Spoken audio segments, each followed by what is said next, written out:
a good morning to you here on Wake Up Call with Dan Tortora, where sports truly meets that thing called life. Appreciate you being here with us every Monday through Friday from 9 a.m. to 11 a.m. Eastern time. And many thanks to everybody who is with us on youtube.com/wakeupcalldt, facebook.com/wakeupcalldt, and on wakeupcalldt.podbean.com. I've been waiting to wear this, and y'all already know. So Jacksonville's got Thursday night football. Y'all are forced to watch my Jaguars this week.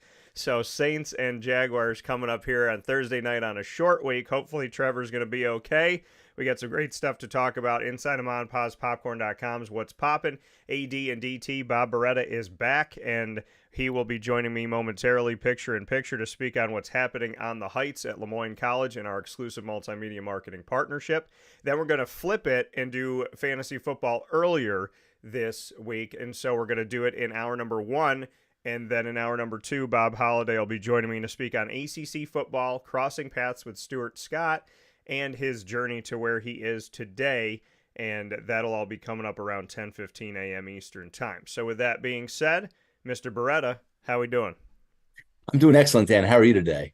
I'm doing well, and I'm always happy to have you here, Bob. And I'm actually going to be on campus. I don't even know if you know this because it was something we were figuring out yesterday, but I will be on campus today celebrating Allison Moreau's 300th save. So I'll be doing a special dolphin dive with her. So maybe we'll get to cross paths in person, but I know it's been a busy few weeks for the both of us, and I know it's been a busy few weeks for the Dolphins on the Heights. So what can you tell us about what's happening currently on the Heights? I know there's some additions in the gym that you were excited to get in there at 10 Grant Court. So what's going on the Heights?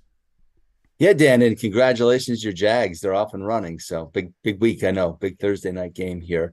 Uh, it's been exciting. If folks haven't been over to our campus here in the last couple of weeks, they're going to see some changes when they come.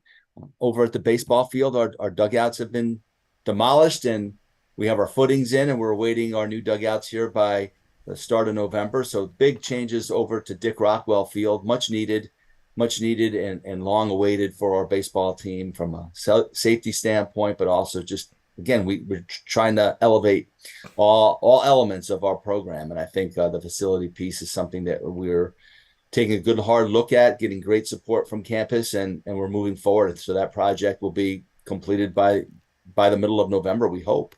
So big changes over there, lots of construction around. So if you do come out to one of our soccer matches, folks need to be careful. It's right next to a construction zone, but construction and orange fencing means progress. We love that, and there's lots of that going on. So good news there. And then we were able to finalize our branding, at least the first phase of our branding in Ted Grant Court this week. And now it's been transformed for our Founders Day event, which will be Friday night. So it doesn't. We finished everything Monday night, and Tuesday morning they were in there with pipe and drape covering everything up. So you can't really enjoy it yet, but I think there's a tremendous difference in the environment when you walk into the gym and you see the markings and the branding, and we really want to tell our story through the visual piece. And I think we do that much better now than we did with co-branding from NEC branding, thanks to the folks there that helped out a little bit on the financial end. And also we have some LeMoyne College branding and certainly some marks that celebrate the athletic department. So I think that it's a great first step towards bringing that building to life and telling the story of our institution. Yeah, and you and I have talked about this plenty of times, right? Is having the right branding, those pieces, those little pieces, those subtle pieces that somebody might not pay attention to, but you know that detail needs to be there. Something that just pops and says LeMoyne, says Dolphin, says what you're proud of, shows who you are. And I know that that's something that you and I have been talking about and discussing for a while since you came onto campus, and I know you've gotten excited about that, is kind of showing me some renditions of what could be. So even though there's pipe and drape and it's covered up and whatnot, when it is uncovered, what can we expect through your eyes and through what is there at Ted Grant Court?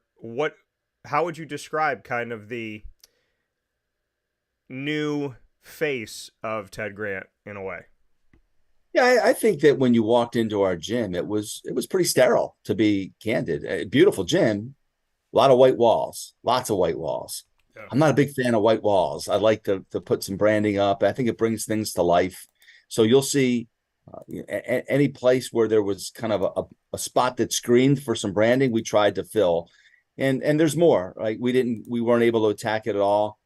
Part of that was because we also put in 11 cameras in that gym in the past 2 months, and all to support instant replay for basketball and volleyball. And we weren't exactly sure the positioning of those cameras, and now how they've been positioned. It's going to limit what we can do on kind of our side walls in the gym.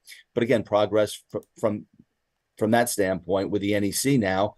They use instant replay. We use it in volleyball and in basketball. We've used it already several times in our 2 home volleyball matches. Yeah. So we needed to wait and kind of see what we're going to have to work with at the end state. And I'm not sure there's going to be a lot we can do based on the locations of those in the spots that we haven't branded. But right now, when you walk in, I think you're going to see a strong, clear message of who we are. You know, we're the LeMoyne Dolphins, and we're on part of LeMoyne College. So there's a huge LeMoyne College crest that you'll see the minute you enter the main entranceway right across the gym that jumps out. And then we put some significant markings for the NEC in there. And also, one thing we didn't have in the NE10, we put up banners of all of our opponents in the NEC, all of our league members, those that are full members in there as well, to tell that story. And you'll see some other LeMoyne Dolphins branding, some of our L in there around. So we're just kind of scratching the surface on what we anticipate. I'd like to tackle the lobby in the building here, maybe the pool area next, but one step at a time. And I think that this was a great step forward to, again, the beginning to tell the story of who we are. So when people enter the gym, they know they're at LeMoyne, and we branded the new concession and restroom facility as well. So that wasn't just a kind of a sterile building. It's got all four sides. There's branding on it to tell folks when they come up to it that you're at the home of the LeMoyne Dolphins. So I think that's really important. It's those subtleties but it's the little things that count so much, in my opinion. And you know, we're trying to make as many strides as we can.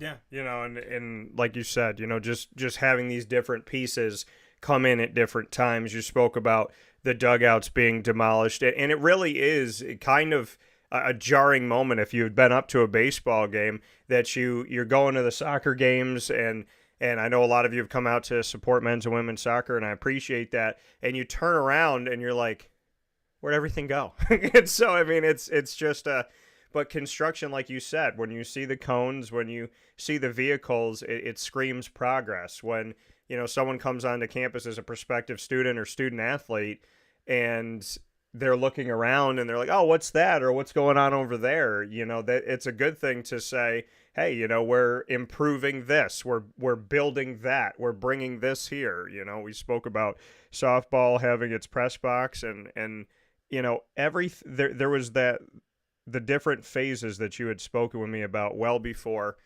making the decision to go Division I as an institution. And it's always about the people that are about it and the people that talk about it, right? A lot of people talk about what they're going to do. And then there's people that they say, if you're going to talk about it, be about it. And LeMoyne has done exactly that. The concession stand and the new restrooms, that was part of it. The baseball and softball renovations, part of it as well. And all of these things are in action right now, which I think says a lot about Linda Lemura. It says a lot about the board. It says a lot about your work. And it says a lot about, you know, what LeMoyne truly wants to be, which is when we say we're going to do it and we say we're going to push the term, we say we're going to evolve, we're going to live by that and we're going to get after it. So I'd love to go into that a little bit deeper, that, you know, you and I were looking at plans for this well over a year ago. No, we were, Dan, and I appreciate you saying that. And I think the only way that happens is if you have full alignment with your institution and with the leadership. And we have outstanding leadership at the top with Dr. Lemura and the VP team, and Joe Grasso, our VP for finance. And he's been so supportive of this movement. We've been galvanized, and it hasn't been centered around a Division I move, as you said many times. And we talked about this. These were plans that were in place, whether LeMoyne reclassified a Division I or not. They were needs that we had, and we're able to execute. And I think it's really important that we do execute on the things that we say we're going to. And I'll give you a great example with our dugout project. That dugout project doubled in costs in the past couple of months, and some of that was some of the escalation in costs for product. Some of it was really just not having a great look at what was going to be required from a site standpoint, from a site preparation standpoint. And that cost doubled.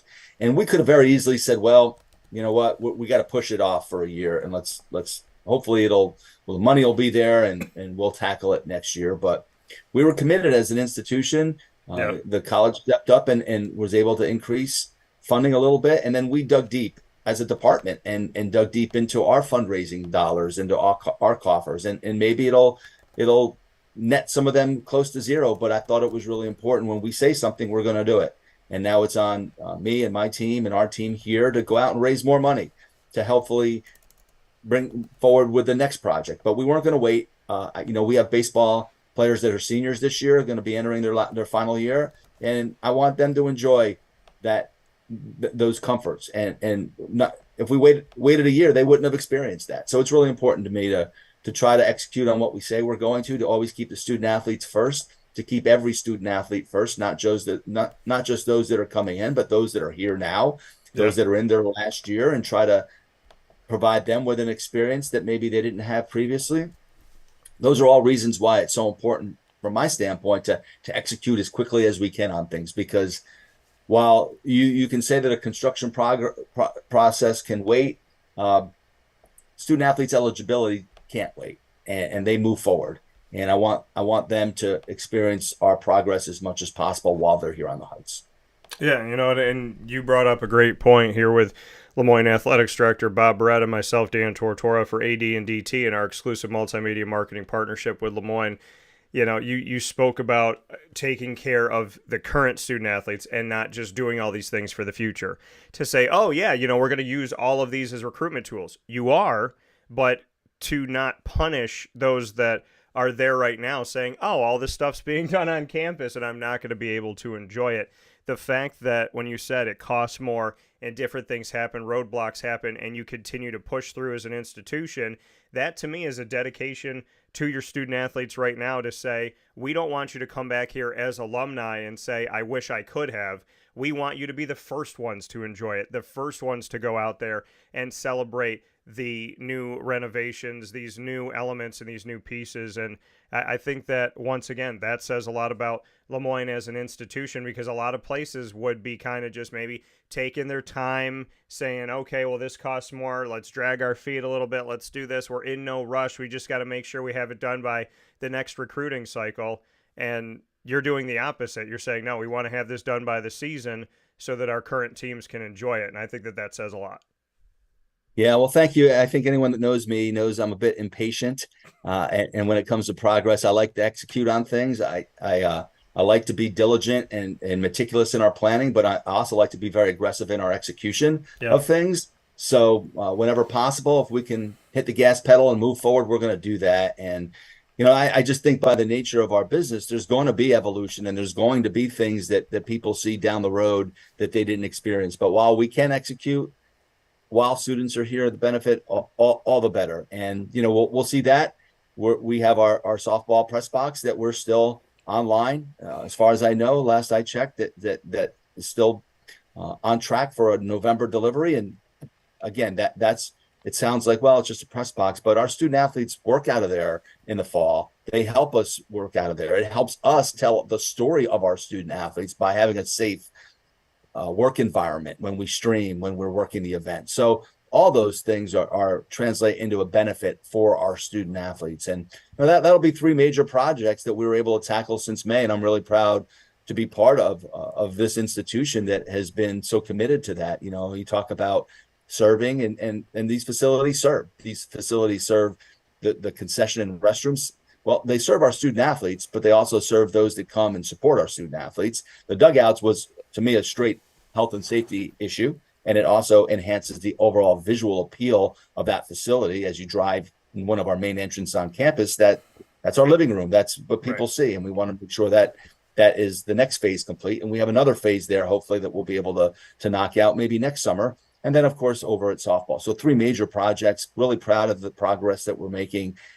We hadn't really experienced a lot of new construction here in the athletics world recently, other than the refurbishing of the gym, but that was almost 10 years ago. Yeah. So really pleased and thankful, really grateful for the support we have from our leadership, listening to our needs, helping support our needs, and certainly supporting the step forward on all these areas.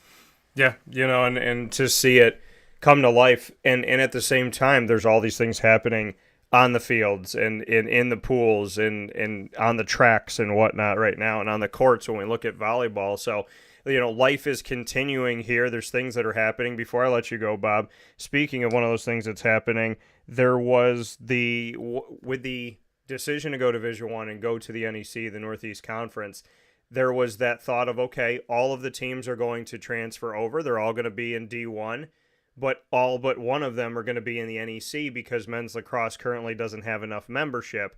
That changed. 2024-25, we're going to see that LeMoyne will be able to compete for a championship. There is going to be a conference, and there's going to be an NEC men's lacrosse, and we'll be able to actually see every single LeMoyne team have the opportunity for an NEC championship, which is vital. It's something that you fought for, LeMoyne as an institution fought for, and the NEC and their commissioner, Noreen Morris, heard the call and answered that call, thankfully. So just what you could say about knowing that here we are a year away from the fact that men's lacrosse will be now inside of the NEC. There has been a plan. I spoke with her about it, and when we spoke about it at the time, she said, we're probably like a week or two away from saying anything about what's going to happen. And then the news came out, and I'm sure that, again, good news for student athletes, good news for, who's coming in the future, and just what you would say about the fact that there is a plan for men's lacrosse, and that you talk about keeping your word when you give it. And Noreen Morris and the NEC did exactly that once again. Yeah, they've continued to show that they're great partners, that we're aligned with the perfect conference for us, Dan. And I think, two of the things that we've talked about on the air and off was two of the points of emphasis for us when we were negotiating our membership into the NEC. One was immediate conference championship eligibility. And Commissioner Morris guaranteed that, hey, we're going to look at that for you as soon as possible. I can't guarantee it at the time of the signing and the announcement because I have to pull our board of directors together, and they just reduced that from 4 years to 2 a year ago, and now this might be a reach, but we'll see. And she delivered on that within a matter of weeks. The presidents got together, as you know, and voted unanimously in June to provide immediate access to championships in the NEC for LeMoyne and Stonehill as well, which was in its second year of reclassification. And then the other piece that was really extremely important to us during the negotiation process, and it probably led the negotiations to drag out as long as it did, was finding a home for our men's lacrosse program. The NEC is self-proclaimed men's basketball is men's and women's basketball priority sports in the NEC. Basketball is kind of the lead, and we know that. We signed up for that. We also know that lacrosse has an amazing tradition and history here and a long legacy, and arguably our most successful program. I don't think you can argue it. The men's program has won 6 national championships, and the women have won 1 national championship and regularly compete in the postseason. So it was troubling that we were going to join a league that wasn't currently sponsoring men's lacrosse. Women's lacrosse, not a problem, sponsored, and I think there's a direct path for our women's lacrosse team to be extremely successful and regularly compete for championships and NCAA berths. But we didn't have that on the men's side, and it was something that we negotiated some points into the contract that if that weren't going to be the case down the road, that there were some elements in the contract that were going to speak favorably to LeMoyne. But it was really important, and we believed the commissioner. She said she was working on this complex coalition, and so we felt very strongly. We believe in Commissioner Morris. We believe in the leadership of the conference that they were going to be able to execute on that. And they did. It took maybe a little longer than we had thought or that the commissioner had thought initially. But here we are in October, and we make the announcement in late September, early October that and the NEC will sponsor men's lacrosse beginning in the spring of 2025. So obviously this year will be a different year for us. We're playing an independent schedule, but it gives us a chance to play some schools that we normally wouldn't play and probably won't have an opportunity to play in the future.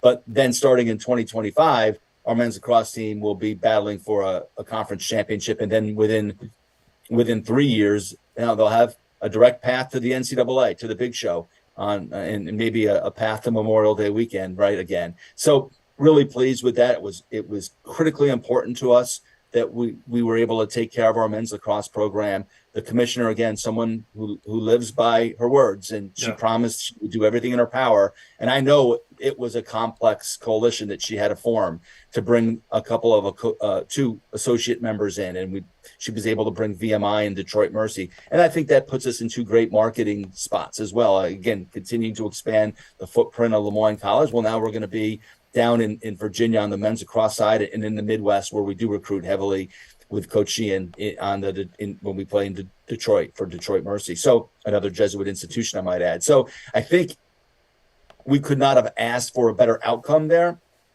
We're thrilled.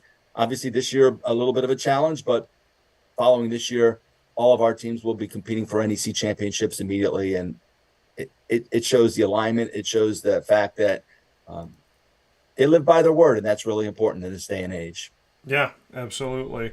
And to see that, like you said, the fact that there's been things that have been asked for, there was things within the contract, and that those things have come to fruition. This isn't a, we're going to think about it, which you that kind of push off, or we're working on it. So now all we have to do is get the NCAA to erase the 4-year thing, and we'll be good. So, I mean, that's the next move here, but definitely progress with every team outside of men's lacrosse competing for an NEC championship this season and forward, and then men's lacrosse, like you said, coming up in 2025 with the opportunity to do so.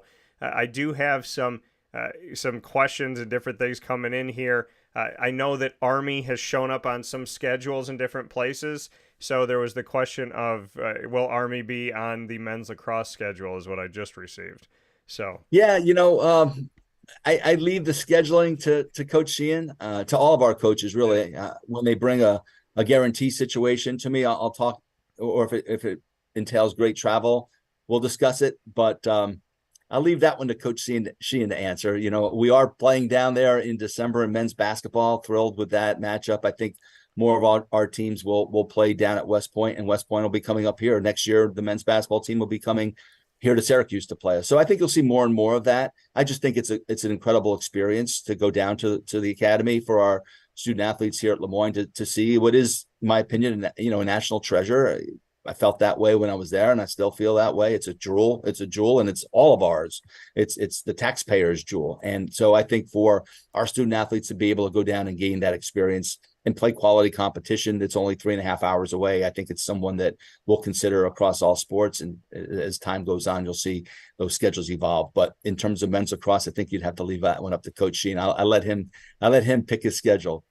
Yeah, no, I know that. I had to ask when it came up here. I did get something that came up as well. So 2 more questions before I let you go, Bob. Any talk on a 4 or 8 team holiday tournament hosted by Syracuse and LeMoyne in the future? Was a question that came up. Yeah, great question. I think we're exploring a lot of different possibilities with partners. We're talking to SU about hopefully getting on more of their schedules across the board this year. Because of the late announcement and the majority of our schedules and their dates being set, we were unable to get on many. But I know there are plans for us to play SU in more sports beginning next year.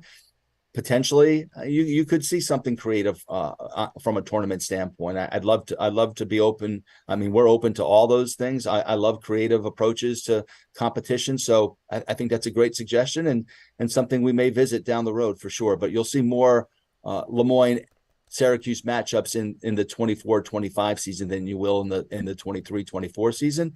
We do have one sport that we'll be playing against Syracuse. Matter of fact, Syracuse was here this past weekend on the softball side in a non-championship segment competition, and we'll see another team play them as well this year in the spring. So that'll be fun, and I think that you only see that rivalry grow over time, and that was really an intriguing element of this transition was, hey, we have someone right in our backyard that it makes too much sense not to compete against them as many times as possible. Yeah, absolutely. And a final one here. By going Division One, has LeMoyne picked up more student athlete interest outside of traditional areas? Was a question that came in. Yeah, let me just one thing about SU that I really want to go on the record publicly and thank the folks over there and Chancellor Severud and the athletic director John Wildhack. They've been very accommodating for us in a partnership. And I'll give you a great example. We have our Founders Day here this weekend, and it requires our gym to be shut down all week long. And the folks over at SU have been gracious. Pete Sala and Mark Barbuto, they've been fantastic. And our teams are practicing all week over at the Dome, and that's a great gesture on their part to help out a neighbor. So I just want to publicly thank the folks at SU for that. In terms of recruiting, I think it's a little early right now, but we'll start to gain some insight here as we really dig deep into the recruiting cycle. But just in my talking and speaking with our head coaches, they're telling me that they're definitely speaking to student athletes that weren't on their radar earlier. And I do know that in talking to Stonehill last year, their words exactly in the spring was they had experienced a surge in recruiting interest in the areas of the NEC markets. So these are markets which we found very compelling, the New York metropolitan footprint. And Stonehill did as well. And they said they experienced a surge in those markets from an admissions, from an application standpoint. So we're early in the process right now. And that wasn't just student athletes. That was student interest across the board. And I believe we're going to see that as well. I just feel like now we're branding ourselves down in that market. People that may not have been aware of LeMoyne, or they're going to hear about LeMoyne through athletics, but they're going to learn that our business school is ranked in the top 10 nationally, that our nursing school is so highly acclaimed, that this liberal arts program that we have churns out leaders in all sectors of society. They're going to hear all those things every chance we have to speak about this great institution. And I think it'll drive interest, it'll drive awareness, and hopefully it'll drive admissions as well. But we are definitely speaking to a different quality of athlete than we were previously. I'll tell you one thing that you're going to see as well, Dan, and it's interesting. It's kind of a secondary effect of transitioning to Division I and with the transfer portal being what it is. There is so much talent here in Central New York in all sports. There's Division I talent across the board.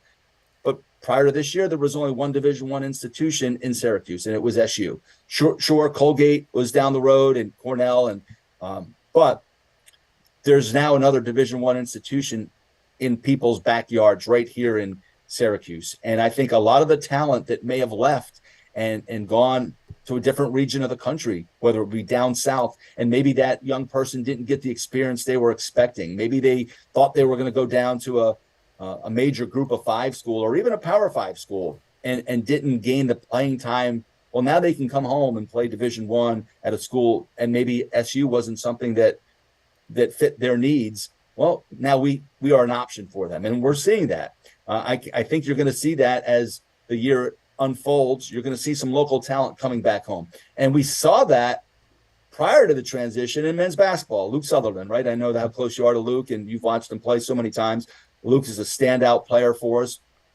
Had 2 Division I experiences, wanted to come back home and play, and here he is back home. And who would have thought that he's going to come back home and play Division I at LeMoyne? But again, I think you're going to see a lot of those types of stories develop over the next several years of really talented young people that want to come back home and play at a Division I institution that might not be named Syracuse. Yeah, and that's. I mean, I feel like, and I appreciate all the questions that have come in from YouTube and Facebook. We do appreciate those this morning and always. And I mean, I can already see it. I can feel it because, I get to have a pulse of it. I get to be around it. I get to be around the coaches and the student athletes and you, Bob, and Linda. And there's this, you get asked these questions of like, is it working? Was it worth the money? Is it this? Is it that? And it always comes back to the people. I mean, to me, it always comes back to you'll find a way to raise money. You'll find a way to get this renovated. You'll find a way to, find a path for men's lacrosse, for example, like happened now. But it was an institution that was just kind of rumbling, ready to just expand and open. And the fact that that opportunity came about and everything kind of just aligned together, it makes perfect sense. I don't worry about LeMoyne because of the people.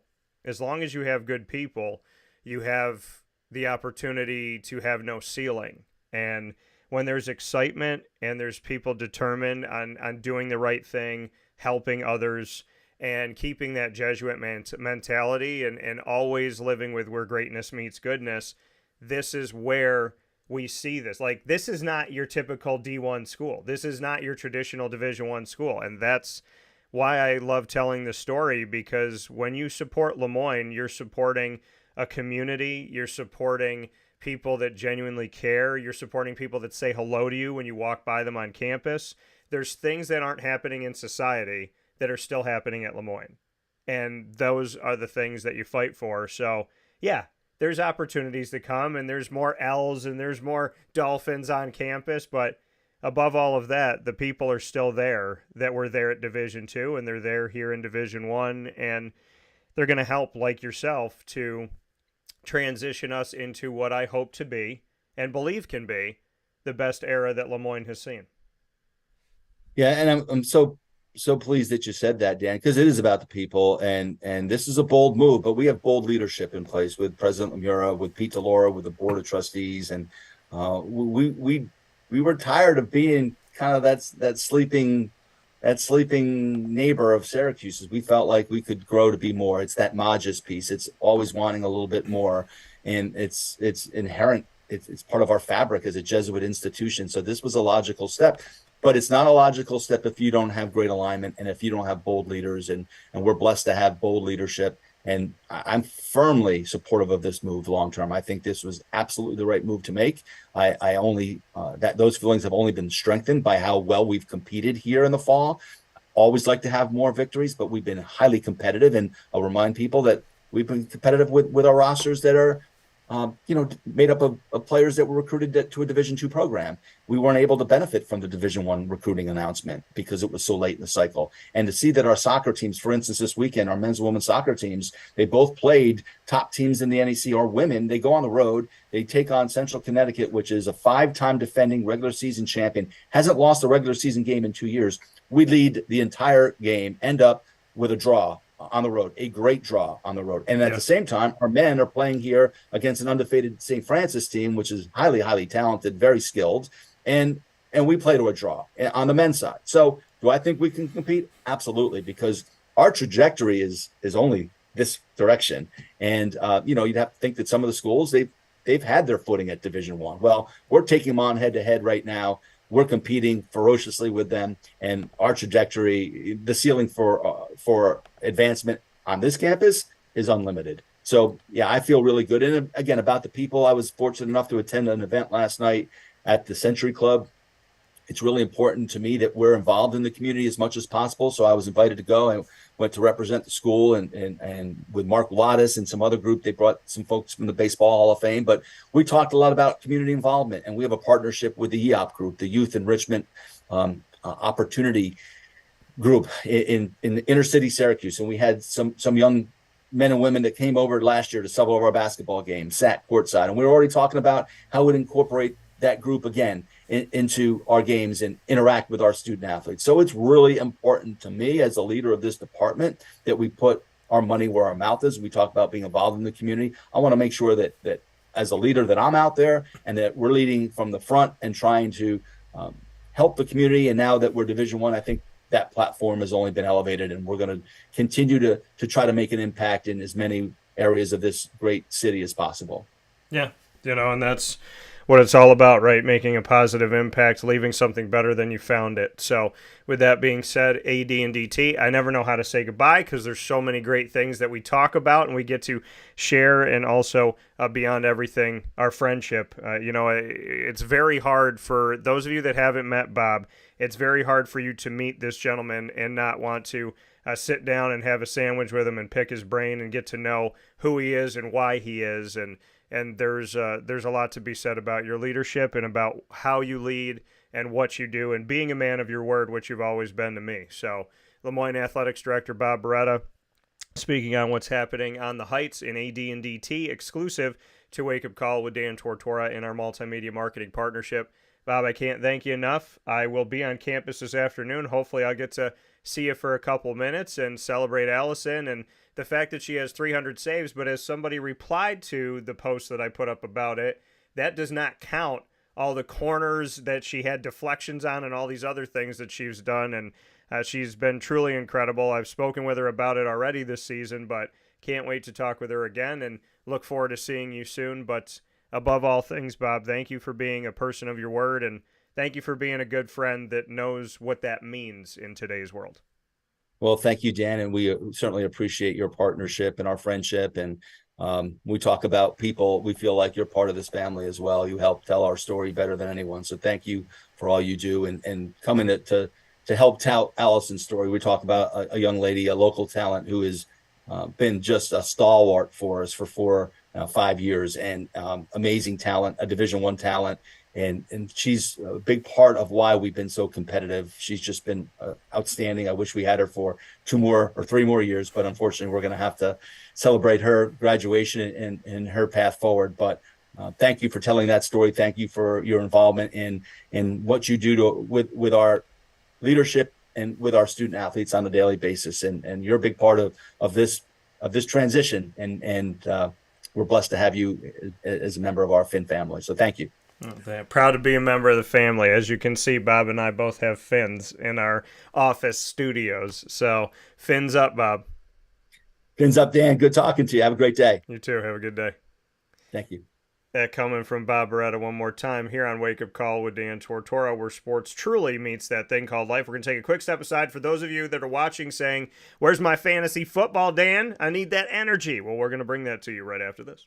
Carvel DeWitt, it's what happy tastes like. Do you know why? Because we make ice cream. Creamy, rich, flavorful ice cream. Not yogurt or iced milk like some of our competitors. Ice cream. Fresh, by hand, daily. For the calorie conscious, we have something new for you. Our new Carvelite. Same great flavor, creaminess, and texture of our regular ice cream with only 35 calories an ounce. So whether you want an ice cream cake, flying saucer, dasher, carvalanche, hard or soft ice cream, we will satisfy your craving with our fresh, handmade regular or new Carvelite ice cream. Carvel DeWitt. It's what happy tastes like.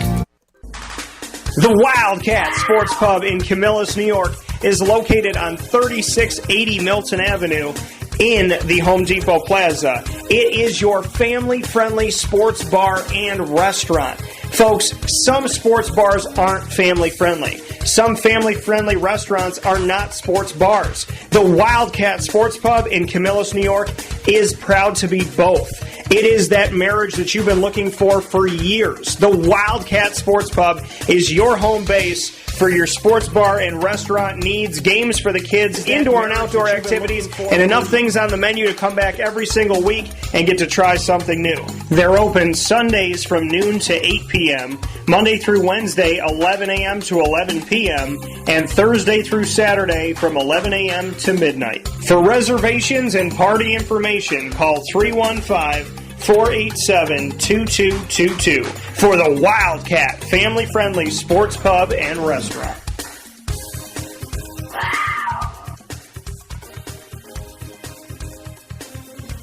GG Cards and Breaks. Like, comment, subscribe. GG Cards and Breaks, located for you on 639 Delmar Place in Syracuse, New York, is your premier sports card shop experience. Head into GG Cards and Breaks Monday through Saturday from 10 a.m. to 6 p.m. and on Sundays from 10 a.m. to 5 p.m. GG Cards and Breaks does it differently. They took the kid in me and brought that back after all these years and all of these places that I found, and hoping that there would be a place that felt like home, that felt like I did when I was a kid, that brought me back to that time where there was just that customer service and that care, and I could go into a place in Central New York, in my hometown, and find the teams that I love, and they have done exactly that. They have a back wall filled with all of the NFL teams, all of the NBA teams, all of the Major League Baseball teams. All you have to do is go to GG Cards and Breaks and sift through your favorite teams. They have hockey cards as well, soccer cards, and so much more. They have Pokemon and the new Disney Lorcana They have slabs of graded cards. You can bring your cards in and talk to them about getting cards graded, and they can send those cards in for you, as well as they have singles, autographs, patch cards, rookie patch autos, boxes, and packs.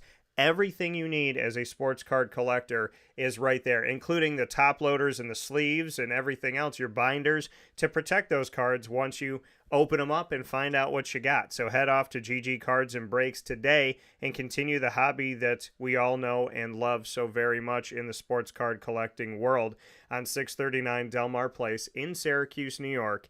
And we appreciate you so much for going there, just off of Teal Ave, any day of the week, Monday through Sunday. With that being said, here on Wake Up Call with Dan Tortora, it is now time to jump into the fantasy football advice. Fantasy football in focus, NFL Week 7 of the 2023-24 season. The Cowboys, Titans, Jets, Panthers, and Texans are all off this week. If you have a fantasy football question, now is the time to ask it. We're doing it a little bit earlier today because of the fact that we have Bob Holliday coming on the broadcast in hour number 2. So normally our fantasy football content is every single Wednesday from 10 a.m. to 11 a.m. Eastern time, but we had to change it up a little bit in order to fit the week that we currently have. So for those of you that have a question coming in, make sure you send that question off to us. Happy to help you. Happy to give the advice to the best of my ability on the games that are coming up, as well as your specific team. Maybe you have a question on on a trade that came up to you, on a waiver wire, whatever it may be.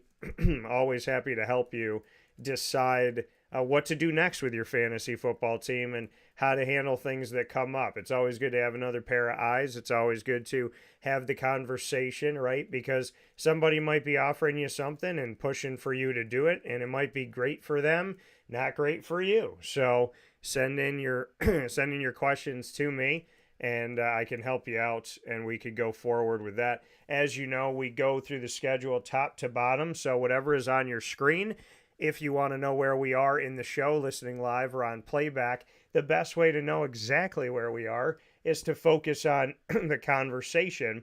So if I'm talking Cleveland Indy, then you know that we're the second game on Sunday, which means we talked about the Bears and the Raiders.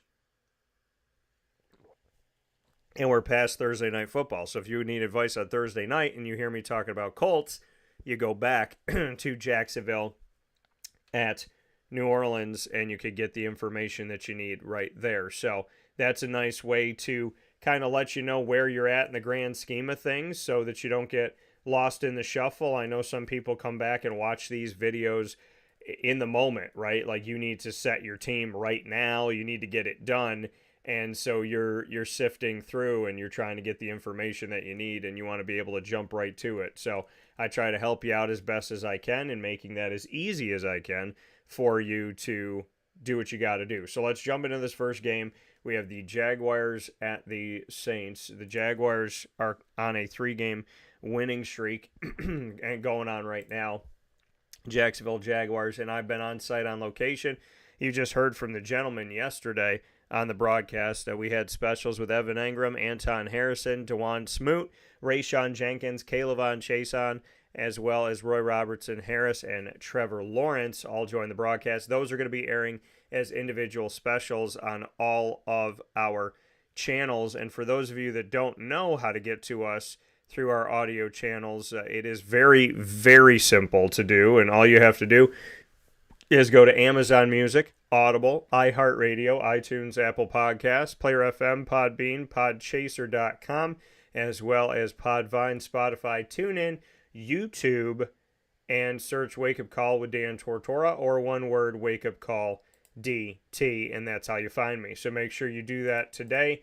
Bookmark us, save us, follow us, so every time the show adds an episode or episodes, you're not going to be missing out on anything. You'll be the first one to them at your disposal right there on the app. So I do, and the other thing too is, I mean, if you're like me and you travel a lot, you want to be able to download things and keep them for later, and you can do exactly that here. If you download us on any one of these apps and you follow us, when those shows become new and, we add things, or you want to go back and listen to something that you missed, or maybe something that you didn't miss, but you just want to hear again, you can go ahead and download it while you're waiting for your plane, and then you're on the plane 30,000 feet in the air listening to Wake Up Call. So make sure you go out there and do that today, and I appreciate everybody that has. It means the world to me that you've been so supportive, and I can't thank you enough for that. So with that being said, let's jump into this Jacksonville at New Orleans Saints game. And so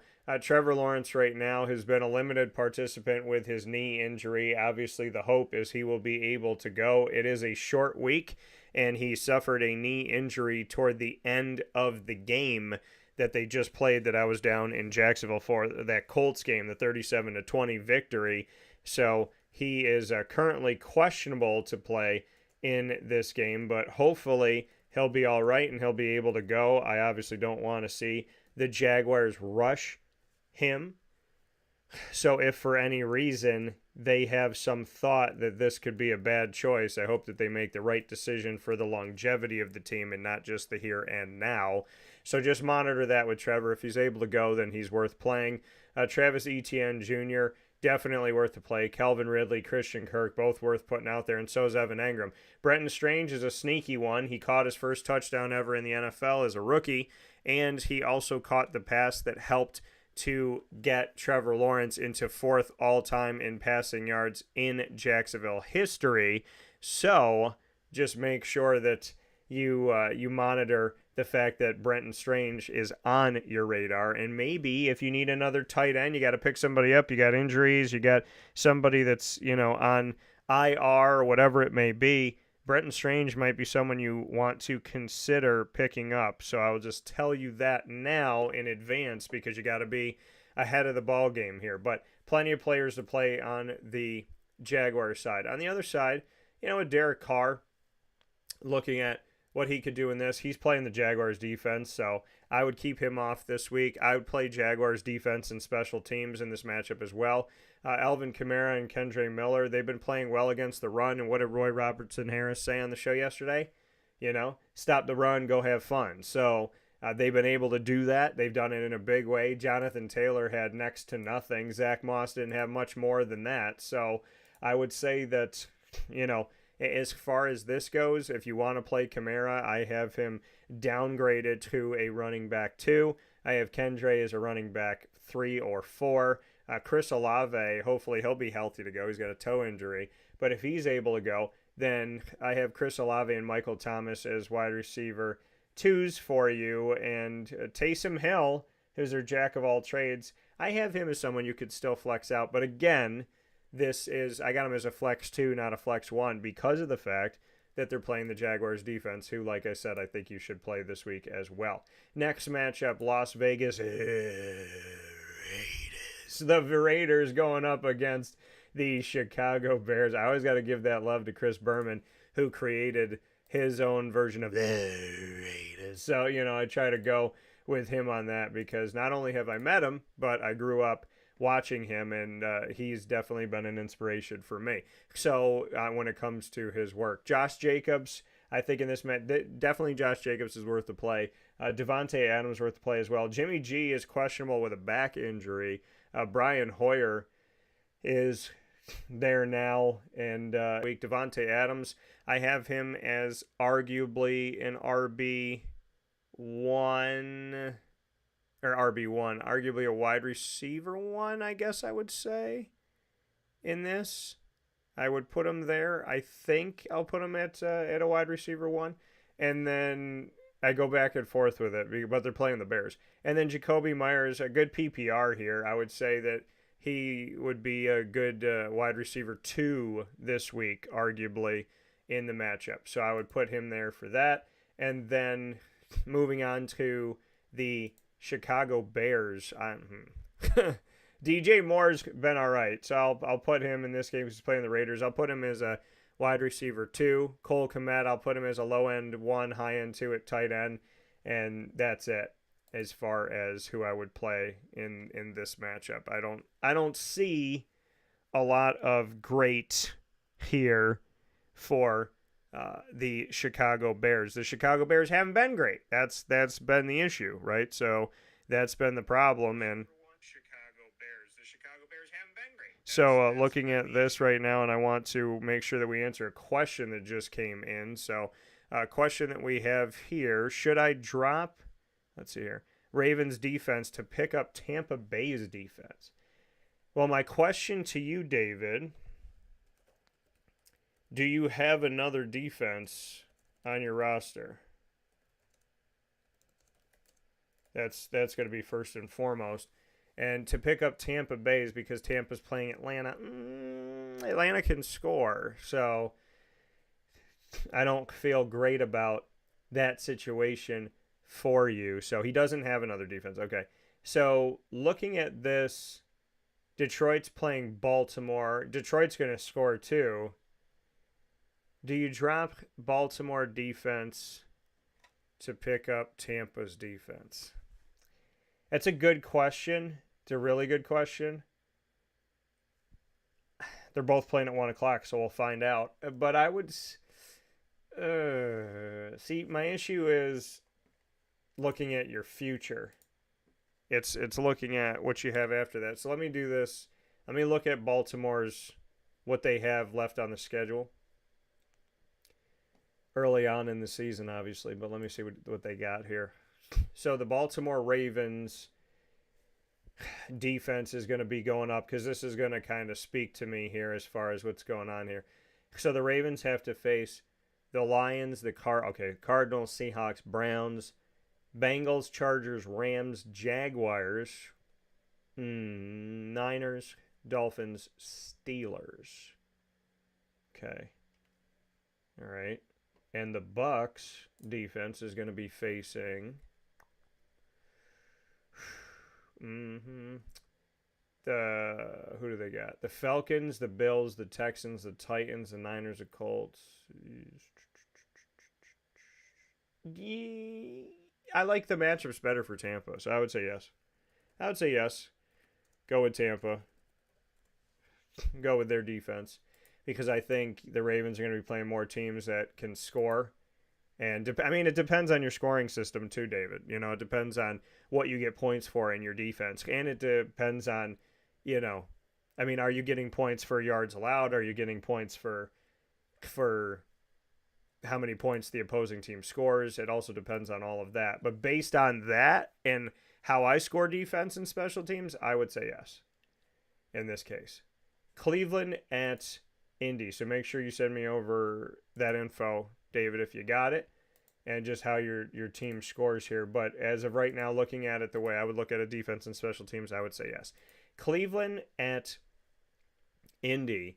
Cleveland's coming off of giving San Fran their first loss of the season. Ruh-roh, right? The Cleveland Browns doing it. And it's crazy. And David said, thanks, you're welcome. So, yeah, I would say, yeah, based on matchup, David. But, again, it's what does your defense and special teams get points for? Do you get points for forced fumbles? Do you get points for points allowed, yards allowed? Because I'm basing it off of my scoring system. So, if that's the case, then yes. If it's not and there's something else, feel free, David, to send it in to me. But thank you for your question. And willing to answer any of the questions that you got here on our wonderful channels, facebook.com/wakeupcalldt, youtube.com/wakeupcalldT, and on wakeupcalldt.podbean.com. If you have a question like David just sent his in, you can easily follow us on any one of those and send it to us in our live chat, and I appreciate it very much so. So looking at the Cleveland Browns defeating the Niners 19-17, the Browns held the Bengals to 3. Joe Burrow wasn't 100% in that game, so I kind of put that in the background of it. But they held them 24-3. They held the Titans 27-3, and then they gave up 28 to the Ravens and 26 to the Steelers. They haven't given up 30 points yet this season, so that's a good thing with Cleveland. I think in Cleveland's case, look at how much Jacksonville turned over the Colts. And Jacksonville's defense is one of the top 3 in the country, in my opinion. So I think Cleveland's defense and special teams is worth the use in this one. I think Jerome Ford is worth a running back 3 for you this week, maybe a low end 2, high end 3, depending on how deep your league is. Amari Cooper, I would say, is worth the play as well. And Elijah Moore is getting more opportunities here with PJ Walker at the helm, and he just moved back to the practice squad. So we'll see what happens with Deshaun Watson. But shout out to my guy PJ Walker, who I covered and interviewed at Temple when he was in college. So Amari Cooper, I think, is I'm going to have him in this game. I'm going to have him as wide receiver 1, and Elijah Moore, I'm going to have him as a 2. And then on Indy's side, Zach Moss and Jonathan Taylor, I'm going to say Zach Moss is a 3. I'm going to say Jonathan Taylor's a 3, a little bit behind him because Zach Moss has had more time out there and JT just came back. Michael Pittman Jr., I have him as a wide receiver 3 this week, playing Cleveland's defense. And like I said, you might want to play Cleveland's defense and special teams. Next up, we have here Buffalo at New England. This used to be Tom Brady versus, the entire city of Buffalo. And now it's Bill Belichick's haphazard New England Patriots against the Buffalo Bills, who are trying to surge and do some good things right now. So I would say, and looking at where they are, they're 4-2. The Patriots are 1-5 at the moment. Josh Allen is on the injury report with a shoulder injury.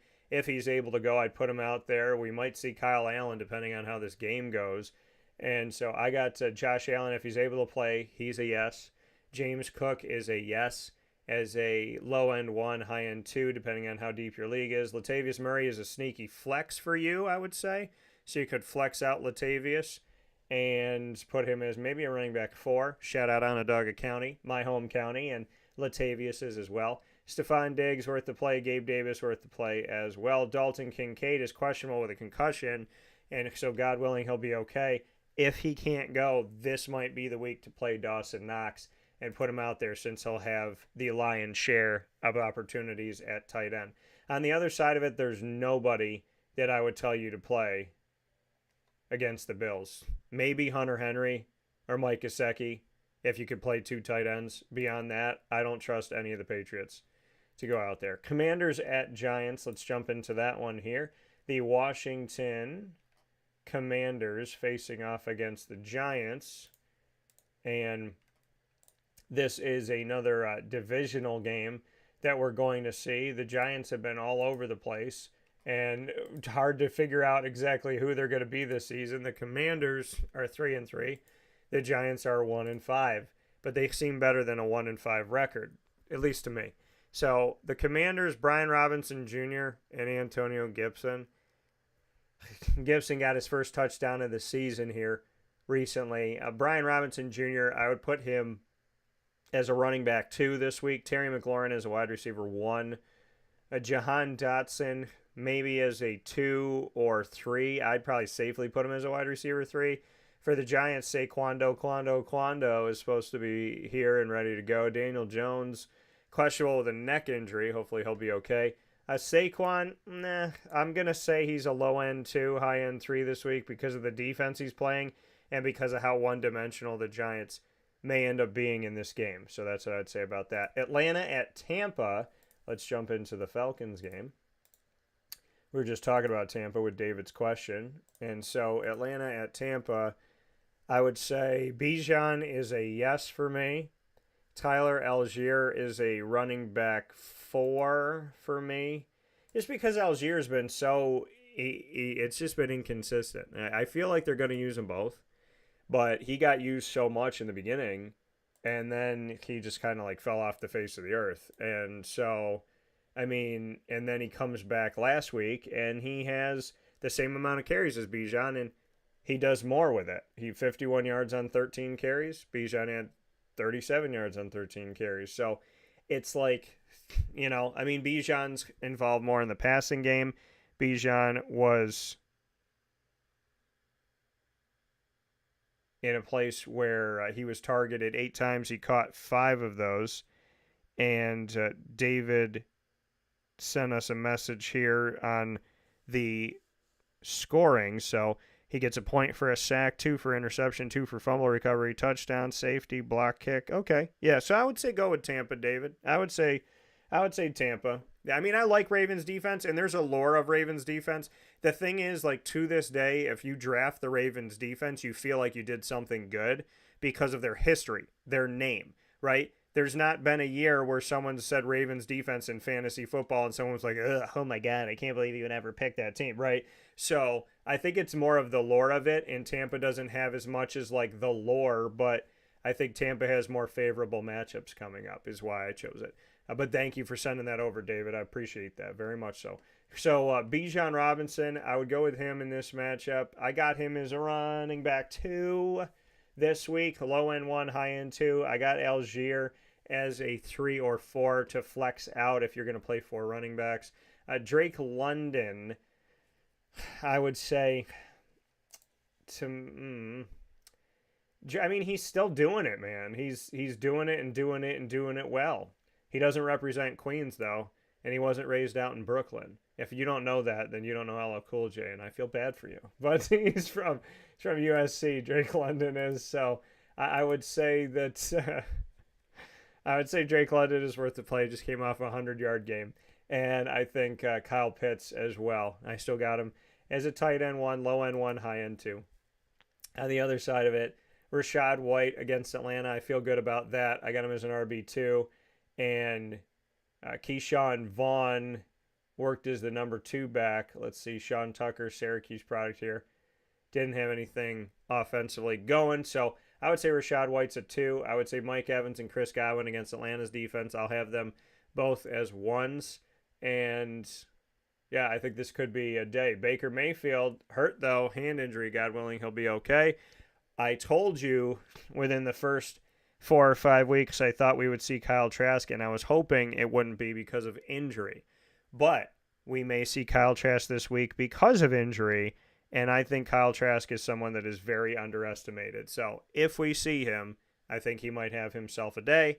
But God willing, I hope Baker is okay. Never want to see someone get the job because somebody got hurt. Never want to see anybody hurt. So God bless to Baker on a speedy recovery, as well as everybody else that's showing up on the injury reports right now. Detroit at Baltimore, before we take a step aside, let me jump into Detroit Rock City and the Baltimore Ravens. So Detroit, man, they're doing well. 5-1, could be 6-0, right? And so I would say Jared Goff up against the Ravens defense. I'm going to have him as a quarterback 2. David Montgomery, who's been phenomenal, he has a rib injury, and Jahmyr Gibbs has a hamstring injury, and Zonovan Knight is on injured reserve. So that means Craig Reynolds might be the guy. That might be the guy to pick up this week. And I mean, he's playing the Ravens defense. I don't feel great about it, but could be. So, I mean, I think you got to look to Sam Laporta. Definitely. So I got Sam Laporta as a tight end 1. I'm on Ross St. Brown as a low end 1, high end 2. And then I would say Jameson Williams as a flex wide receiver 3 or 4. Same with Josh Reynolds. But I'd probably say the same on that. And then on Baltimore's side, you got to play Lamar. Gus Edwards always ends up being his guy, no matter what. They put him at low end of the depth chart, and then he ends up being there when somebody gets hurt, and he's a good little safety blanket to run with Lamar. So Gus I got as a flex running back 3. Zay Flowers I have worth the play. I know it's Detroit's defense, so I have him as a wide receiver 2 this week, or you can flex him out. He's a true flex to me. And then I got Mark Andrews. I think Laporta and Andrews might have themselves a day in this game at the tight end position. Pitt at the Rams. We'll do this last one before I step aside. So if you have a question, send it in. Happy to answer them. And if you have a question and you're watching this on playback, then please respond to this video directly so I can see your question and answer it accordingly. So David said 10-4 sharing, and we'll check out your other stuff later. Have a good one. Yeah, you too, David. Appreciate it. Thanks for coming along and checking everything out. Definitely will look forward to having you link up with us here on Wake Up Call. And for you, David, and for anybody that's first time to the broadcast, to let you all know, we're on Facebook at Wake Up Call DT, where David was.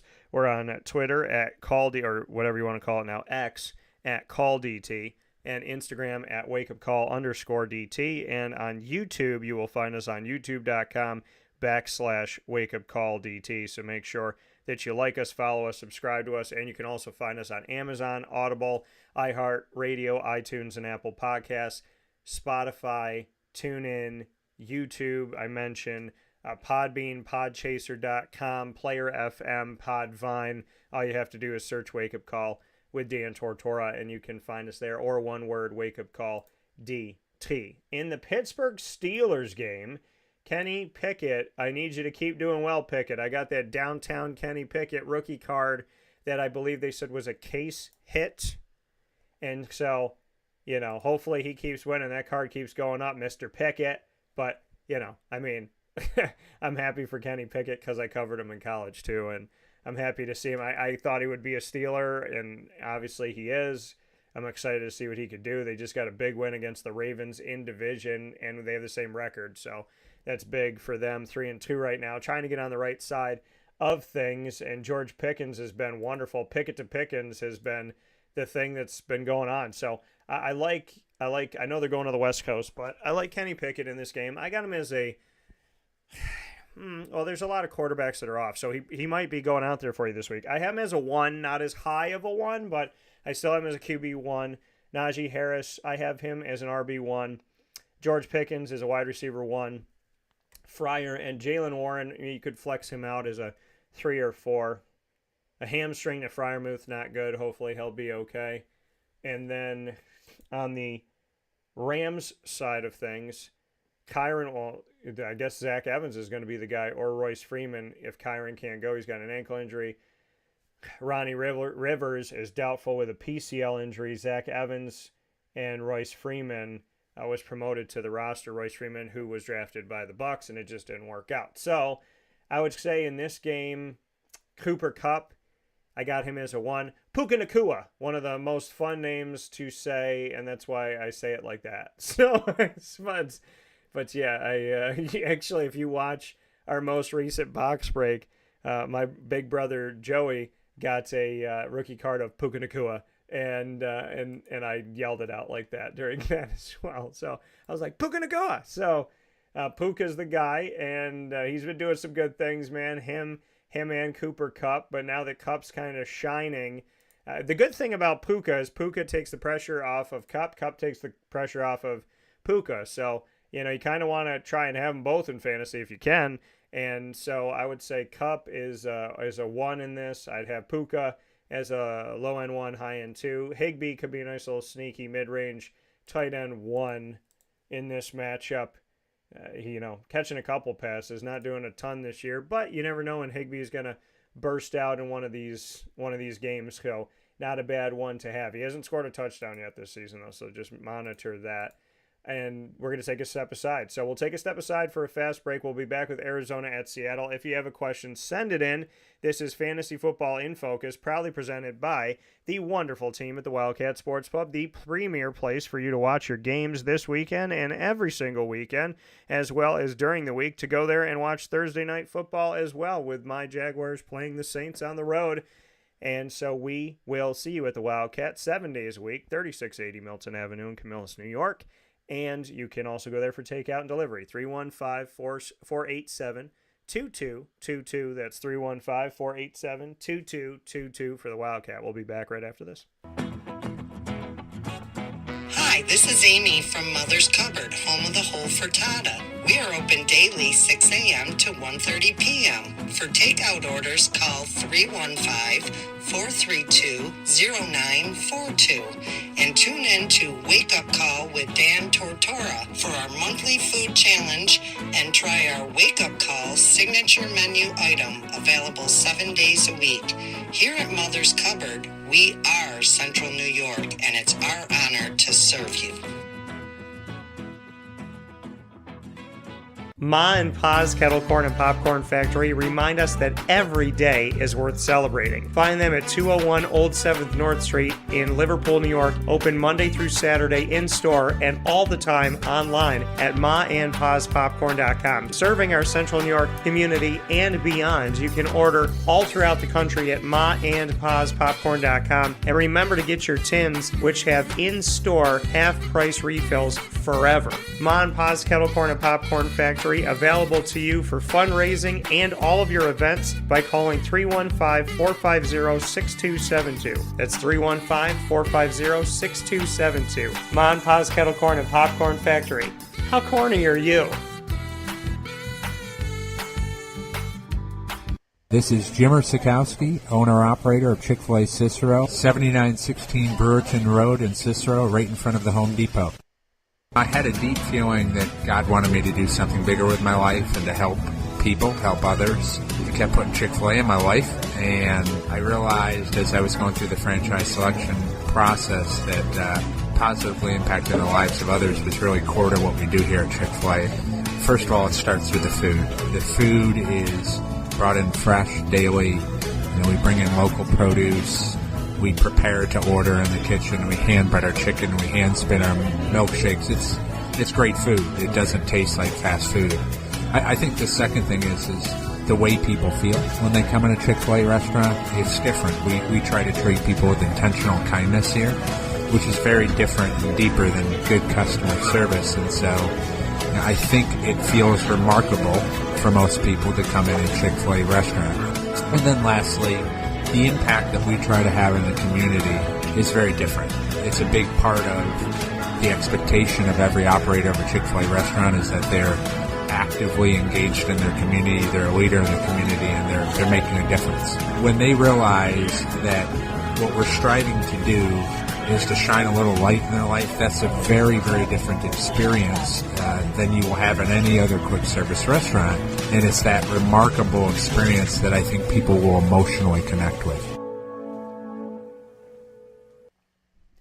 Welcome back here to Wake Up Call with Dan Tortora, hanging out with you where sports truly meets that thing called life. Hope you're having yourselves a wonderful morning this morning, as always, and we appreciate you spending your morning with us here on Wake Up Call with Dan Tortora. So let me jump right into the continuation of fantasy football in focus as we look at the NFL Week 7 for the 2023-24 season. Fantasy football in focus coming to you every week on Wake Up Call from 10 a.m. to 11 a.m. Eastern Time, but we went earlier this week as we have the amazing Bob Holliday joining me in just a few minutes. So we're proudly presented here in Fantasy Football in Focus inside a Wake Up Call by the Wildcat Sports Pub, 3680 Milton Avenue in Camillus, New York. Make sure you head out to the Wildcat 7 days a week on 3680 Milton Avenue in Camillus, and you can call them for takeout and delivery at 315-487-2222. That's 315-487-2222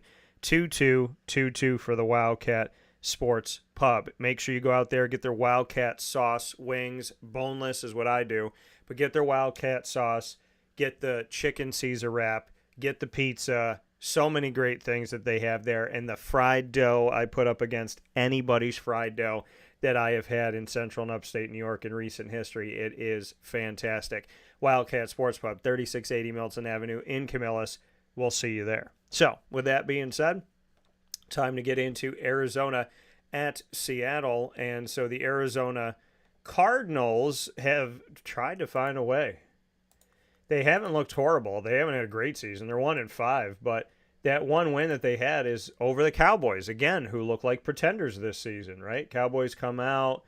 They got that first Sunday night game. They beat the Giants 40-0, and then you're like, oh, wow, they're so good. And then you're like, maybe the Giants are just really bad. And now you look at the Cardinals, and the Cardinals aren't terrible, but they beat the Cowboys. So it's like, you know what I mean? The Cowboys not looking great. Keontae Ingram and Amari DeMercado are in the backfield for you there. I wouldn't trust either one of them against Seattle.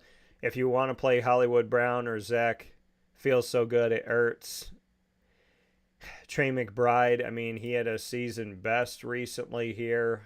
I just don't feel good about anything in Arizona. I really don't. I mean, Michael Wilson continues to, every quarterback has their guy.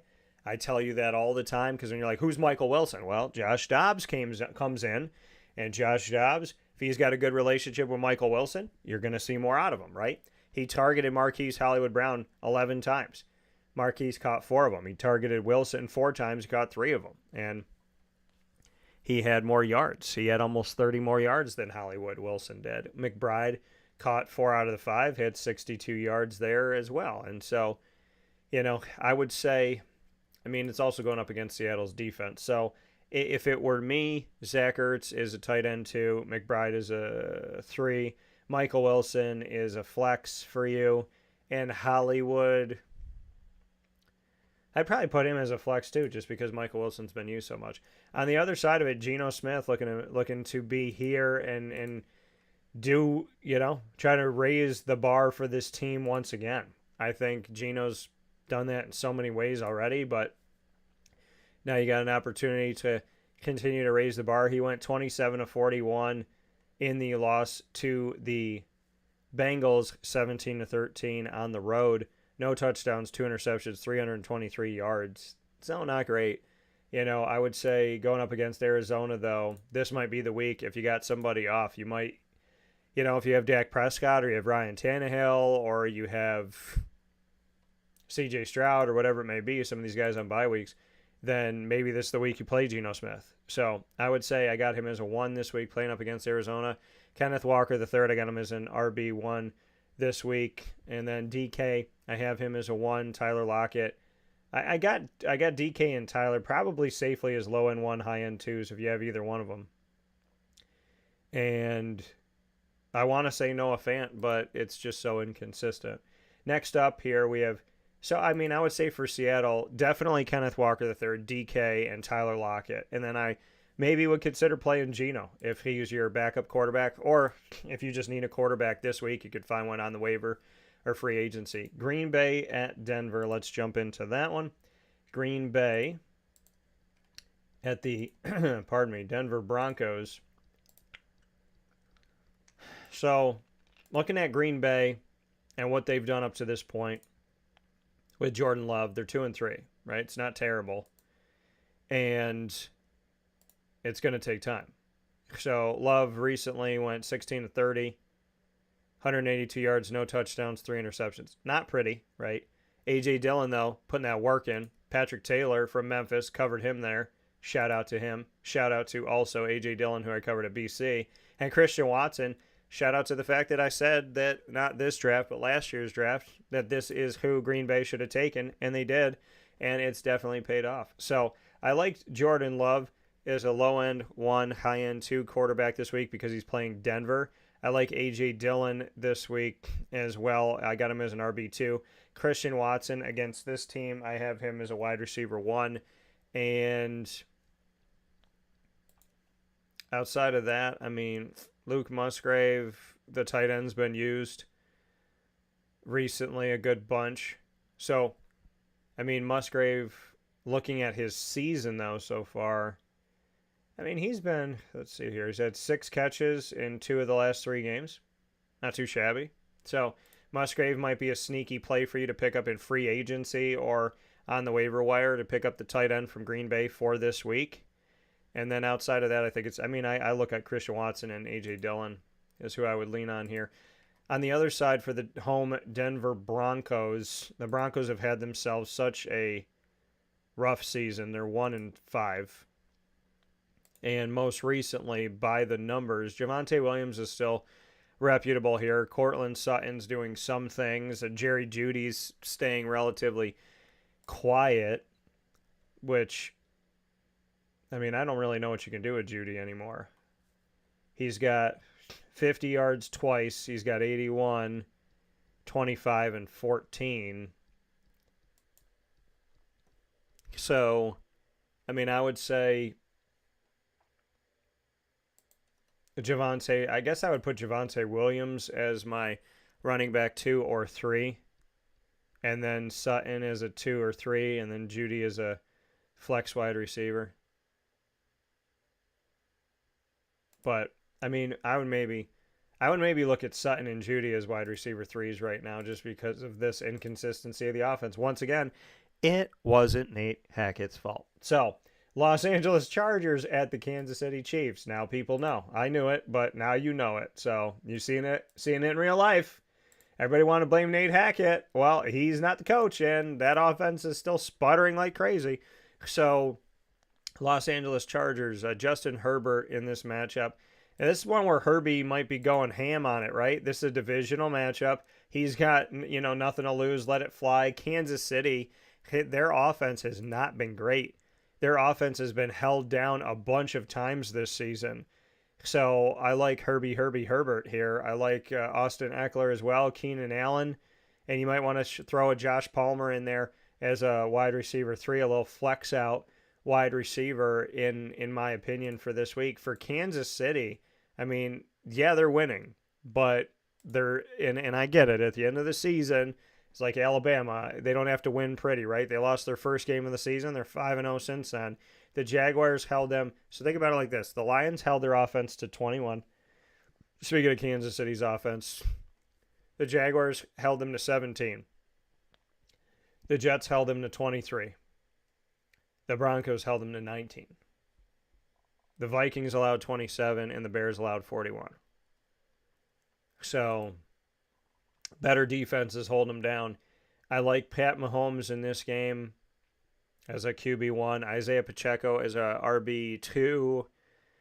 Sky Moore, Marquez Valdez-Scantling, Rashee Rice. It's hard for any of these. I would say Sky or Rashee as a flex. I feel better about Rashee as a flex this week as a flex 3. And then obviously you play Travis Kelce. And if you have Taylor Swift, you play her too. You should be playing her all the time in your car. See what I did there? Miami at the Philadelphia Eagles. Let's jump into the Miami Dolphins at the Philadelphia Eagles. We'll do that here for you folks. And this is going to be a very interesting game because Philly just suffered their first loss of the season. That was to the Jets. And so both teams are 5-1. Tua Tagovailoa. I like Tua in this one. I want him to continue to stay healthy. God bless. This is Sunday Night Football. It's been low scoring. Hopefully these teams can change it. And Tua and Hurts and the crew can make it 30-plus on both sides. That'd be awesome. 31-30, something like that. 35-32, whatever. So 32-30, 32-28.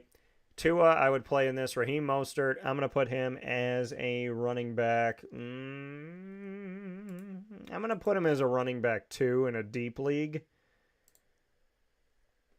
I know Ahmed scored recently here too. So, granted, it was against Carolina. Raheem scored twice, and Ahmed scored once. Raheem had over 100 yards. Yeah, so I'm going to put Raheem Mostert as a low-end one running back because of Philly. And then Tyreek Hill, yes. Jalen Waddle, yes. And then Philadelphia, Jalen Hurts, DeAndre Swift, A.J. Brown, Devontae Smith, and Dallas Goedert. So a lot of fantasy value on Sunday night, finally. And hopefully we can actually see a high-scoring Sunday night game or a game that, gives us something beyond a yawn up until the third quarter, right? It feels like that's these 6-3 games, even Monday night too. It was 10-7, it was 10-10. These just low scoring Sunday night and Monday night football games this season. So might have it again on Monday night with San Fran and Minnesota. Let's take a look at this one because Minnesota is going through some injuries right now. Monday night football. If you have a question, by the way, just send it forward and we'll be happy to answer your questions. So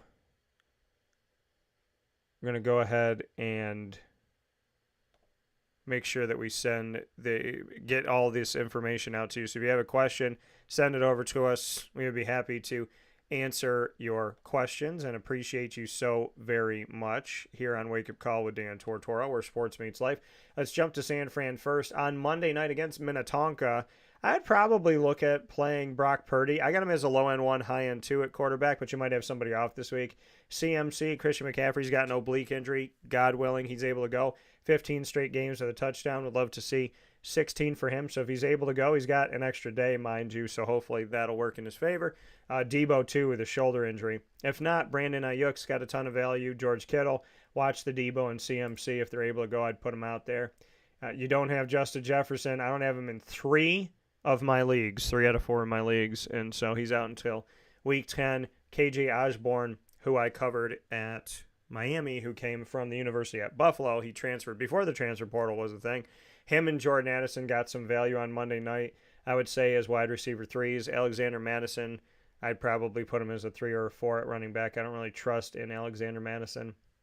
TJ Hawkinson, I'd still have him as a tight end 1, maybe on the lower end, playing San Fran's defense. And I would look for San Fran's defense to potentially do something in this game. So I would say that. With that being stated, that has been your fantasy football advice for this week here on Wake Up Call with Dan Tortora. Week 7, 2023-24 season. Bye week for the Cowboys, Titans, Jets, Panthers, and Texans. And this is all proudly presented to you by the Wildcat Sports Pub. Come out and watch all the games this week and beyond. Of course, you can come out and watch the baseball playoffs and so much more, and just enjoy great food. Go on a date, hang out with the family. There are so many things going on at the same time, and the Wildcat has always found a way to make it all work seamlessly together, led by the wonderful, wonderful Danny Tome. So you can come out and see the Wildcat tonight and all throughout your week on 3680 Milton Avenue in Camillus, New York. And, of course, you can get in touch with them for takeout and delivery at 315-487-2222. That's 315-487-2222 for the Wildcat Sports Pub. We'll take a step aside. Bob Holliday right after this.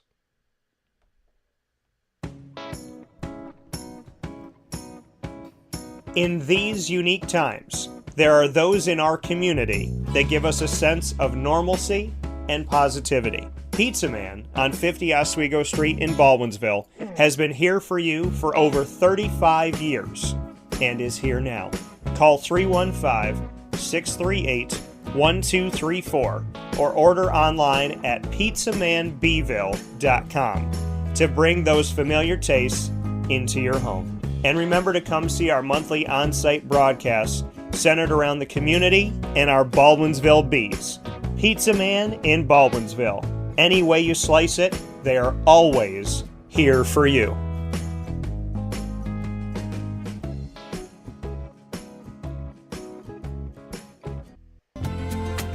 Looking for your next ride? Look no further than Great Lakes Honda City, located on 7140 Henry Clay Boulevard in Liverpool, New York. Serving our community for decades, their new and pre-owned vast array of vehicles are available to you Monday through Saturday on site.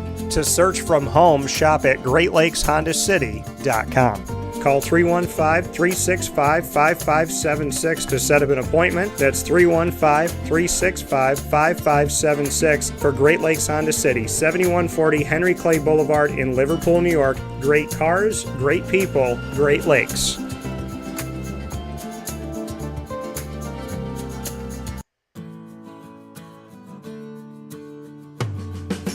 Our corporate purpose at Chick-fil-A is to glorify God by being faithful stewards of all that's entrusted to us and to positively influence all those who come in contact with Chick-fil-A. And what became increasingly clear from our success in Cicero is that people love Chick-fil-A. And also I think we recognized that, we had a great opportunity to grow the brand and grow our platform. I felt incredibly grateful when I was selected to be a Chick-fil-A operator. I think what it's meant for me, what I've come to realize on a very deep level is that this is a calling for me. It's not a career. It's not a job. The Lord called me to be a Chick-fil-A operator and to use these restaurants to glorify Him and to positively influence other people. I'm blessed. I'm very blessed. Head to Chick-fil-A Clay on 3974 State Route 31 in Liverpool, New York.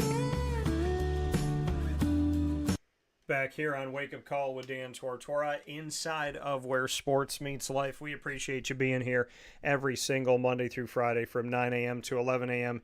Eastern Time, and cannot thank you enough for connecting with us on all of our many outlets that we have. So however you're connected with the show today, thank you so much for tuning in to Wake Up Call with Dan Tortora. I appreciate it greatly.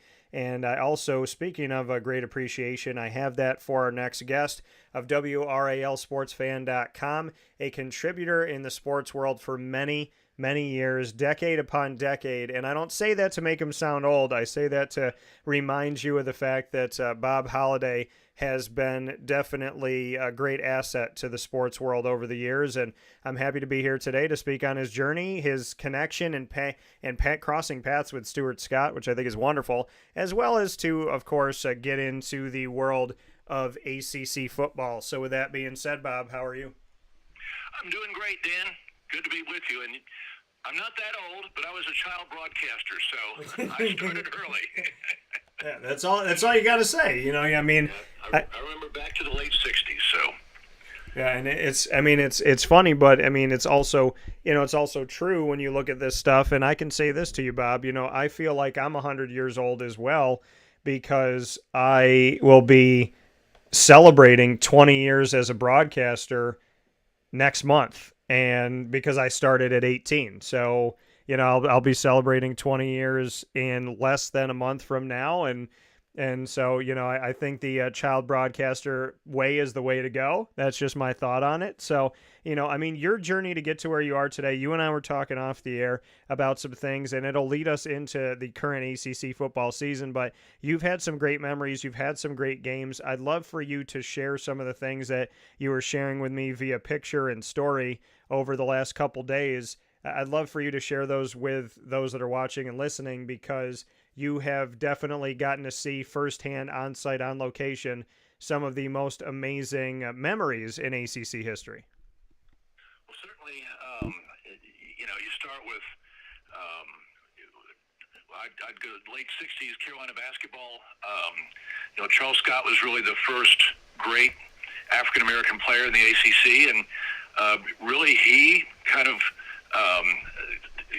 kind of set the table for David Thompson and Michael Jordan, James Worthy, and the other outstanding African-American players who came along. And so, you know, watching Charles Scott play, and he hit multiple game-winning shots. He was a phenomenal player.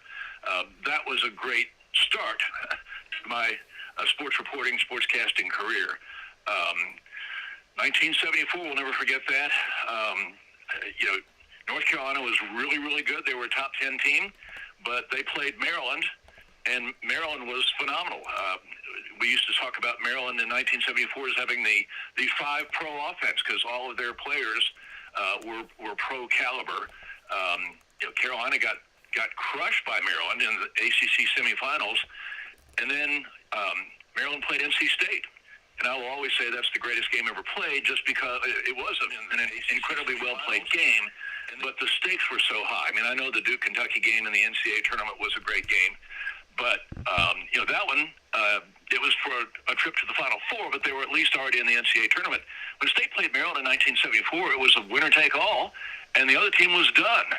I mean, sometimes the number 2 team in the ACC went to the NIT, but Maryland had to host a regional the next week, and so they couldn't even go to the NIT. I don't know if they would have wanted to anyway, but you know, the stakes for that game were enormous, and they were probably even larger for NC State than they were for Maryland, because the one regional was in Raleigh, and then the Final Four was in Greensboro.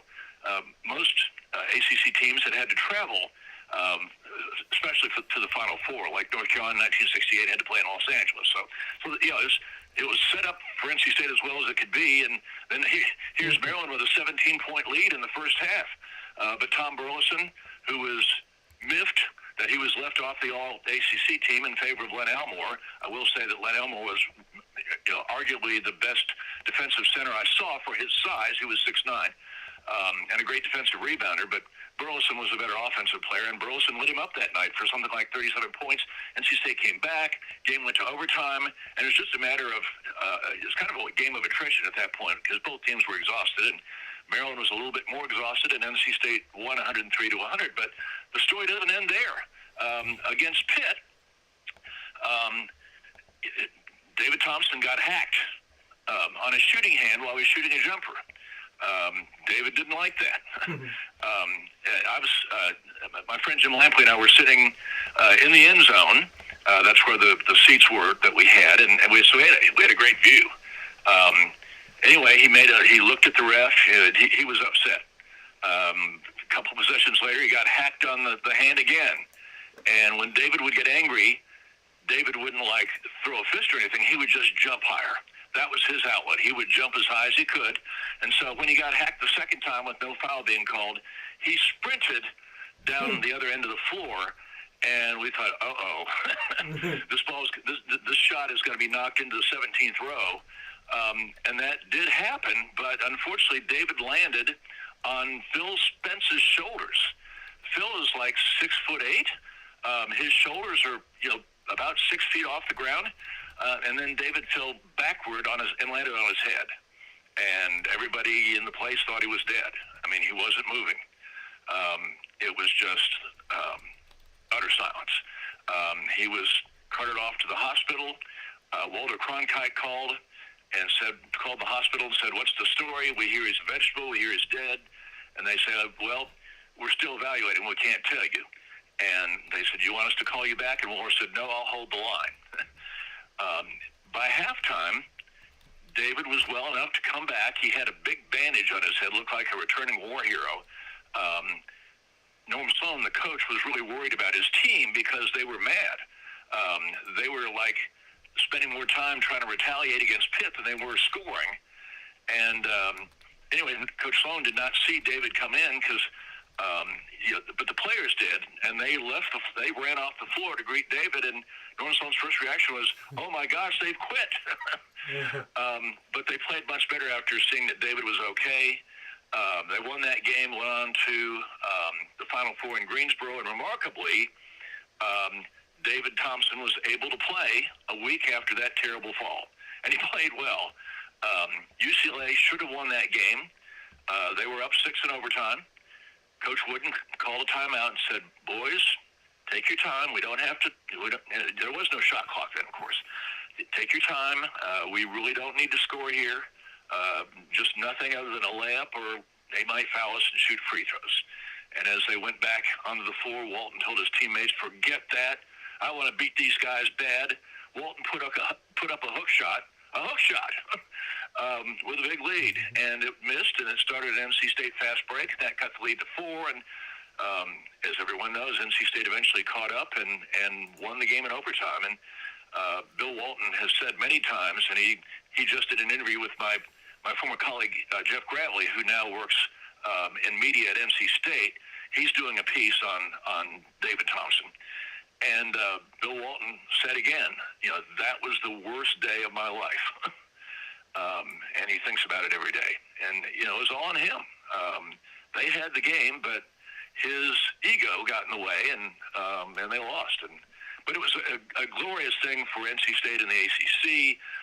The ACC at that point had only won one national championship, and that was UNC, which had a perfect record in 1957. The ACC was the only conference that had a conference tournament, and there was a lot of controversy about that because teams really did feel like, and I've had players tell me this, that the ACC tournament kind of wore them out a little bit, and they didn't have as much jump as the teams that did not have a tournament, and they feel like that was a factor in the ACC not doing well.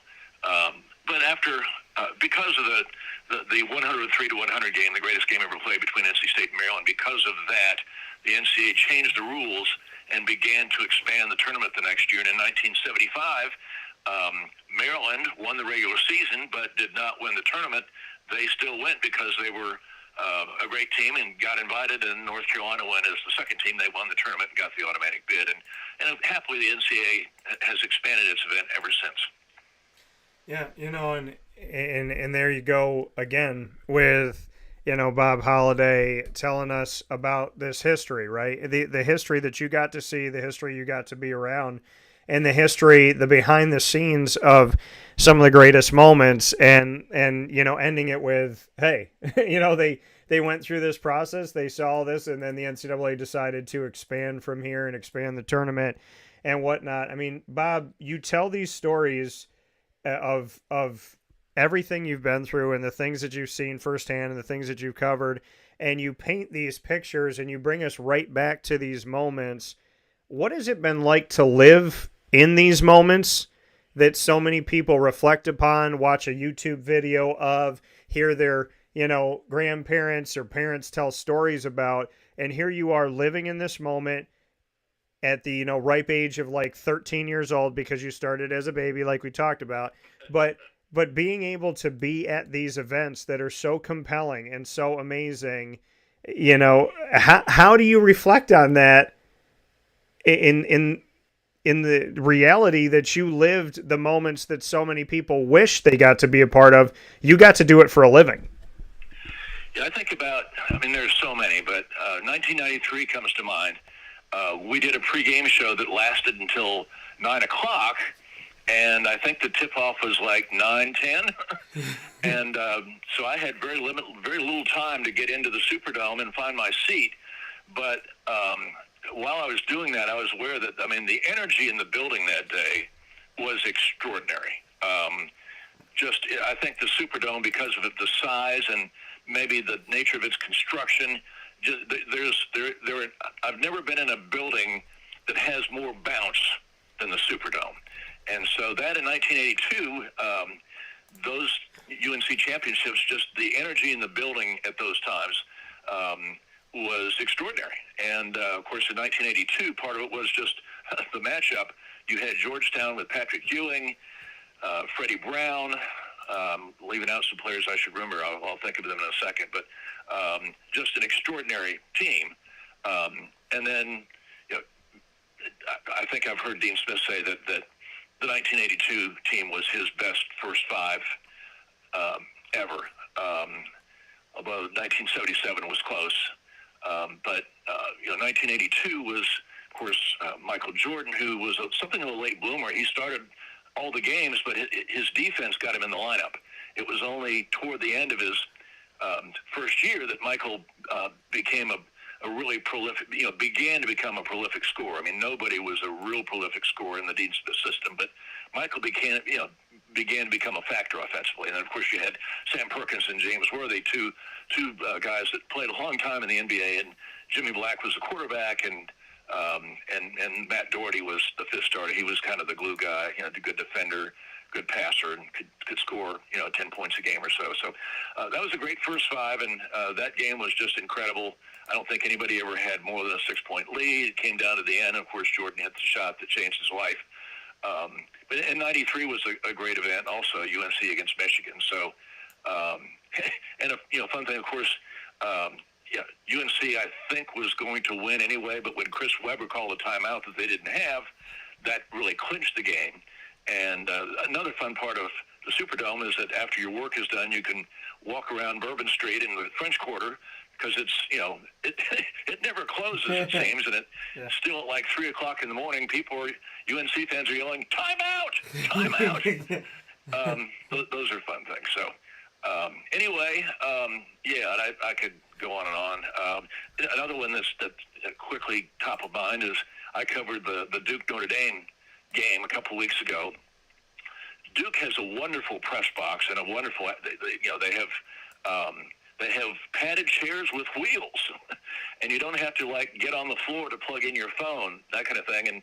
And they open the windows in the press box, so it's an open air experience. And I expected kind of a 50-50 crowd, or maybe 60% Duke fans, but there were actually at least 75% Duke fans, which was really surprising because Notre Dame travels so well. Yeah. That was the greatest football atmosphere I've ever seen at Wallace Wade Stadium. And I told the Duke Sports Information staff this, that I said, I've been watching games here since 1970, and I've never seen an atmosphere in this stadium like that. It was just extraordinary, and it would have been even better had Duke been able to stop a 4th and 16, and had they been able to do that, then Riley Leonard wouldn't have gotten hurt. It was only because he had to come back out on the field and try to make something happen after Duke gave up the 4th and 16, that Riley got hurt, and that was most unfortunate. But anyway, just an extraordinary atmosphere, and I will always remember that game. I did not attend Duke. I attended the University of North Carolina. My brother attended Duke, and he actually came down from Virginia for the game. But have always loved Duke and NC. I love all the schools that my daughter went to NC State, so we have connections at all the schools. So I have always loved covering the Three Triangle schools. Yeah, and like you say, I mean, you and I have spoken about the fact of you covering the Triangle and, how important that has been to you and how meaningful that's been to you. You brought up the Final Fours that were played in the Superdome down in the great, the wonderful, beautiful Louisiana, New Orleans. And the only time that I saw the Superdome firsthand was when I did Katrina relief, and it was still under repair. It was trying to get back, and I remember, there were people on the roof of the Superdome trying to repair the Superdome, and after Hurricane Katrina, and there was a banner up that said, see you soon, see you September, whatever, and that they had the date of when the team was going to be coming back. And I thought to myself, how in the heck is this team going to be ready? Like, how are they going to have this ready in time? And sure enough, I mean, the city of New Orleans is resilient. They're beautiful. They're amazing. And I appreciate them so very much. There's a lot of great history down in New Orleans. It's where Syracuse won a national championship in 2003. And when you look at the Final Fours that you brought up, 1993, the Tar Heels over the Wolverines of Michigan, 77-71. And in 1982, Michael Jordan's game-winning shot over Georgetown, 63-62. Do you have a favorite between those two, Bob? No, and actually, first, a quick aside, Carolina should have had one more trip to New Orleans in 1987, but they were upset by Ronnie Cycli in the crowd, and so Syracuse went instead. But we were all so eager to go to New Orleans another time there in 1987, and that was the Carolina team that had Kenny Smith and J.R. Reed, and very talented, but Kenny had gotten hurt and was kind of working his way back into the lineup, I think. I know that happened in 1984. It's hard to work a star player back into the lineup late in the year sometimes. So, but anyway, I loved 1983 when NC State went out to Albuquerque and stunned everybody, beating Houston. The security. The NC State changed the rules. They used to let TV shoot the games in 1981, but they decided. Dave Kaywood himself, he was in charge of the media, he did not like TV, and he decided that they had a dangerous situation in Philadelphia, and so he wrote it into CBS's contract in 1982 that they would provide a feed for local TV, and that reporters could be on the floor, but photographers would be backstage. My photographer, the great Jay Jennings, grabbed his we had the 3/4 camera in deck at that point, and he grabbed that. And he and I tried to get on the floor in New Orleans, but no, we were not going to get on the floor. But in Albuquerque, 1983, security was lax, and we got on the floor. We were blocked out and couldn't see what happened at the end of the game. And so, but we saw, NC State people were all over the floor. They're just going crazy. We ran into Chancellor Bruce Pohl and said, "Chancellor, what happened?" And above the din, he says, "Lorenzo Charles dunked it." And Phil Spence, the guy whose shoulders David Thompson fell off, Phil was, of course, on that 1974 championship team, and he won a free trip to the Final Four, courtesy of WRL Radio. What are the odds of that? And he's on the floor, and he finds us and says, "It's like 1974 all over again," which it was. And Cozell McQueen got up on the backboard, and I mean, Coach V is running around looking for somebody to hug. It was just a wild scene. Because Jay Jennings was allowed on the floor, he got, arguably the most important shot of his career. He got Jim Valvano clipping the last strand of net and waving it over his head, and it just a signature shot. So that's a great memory. And then, of course, we covered Dukes back-to-back in 91 and 92. The 91 win was a bit of surprise because few people thought they would beat Vegas. Quietly, the Triangle Media Group thought, Vegas has not been in a close game. If Duke can keep this close, they might fold. And that's kind of what happened.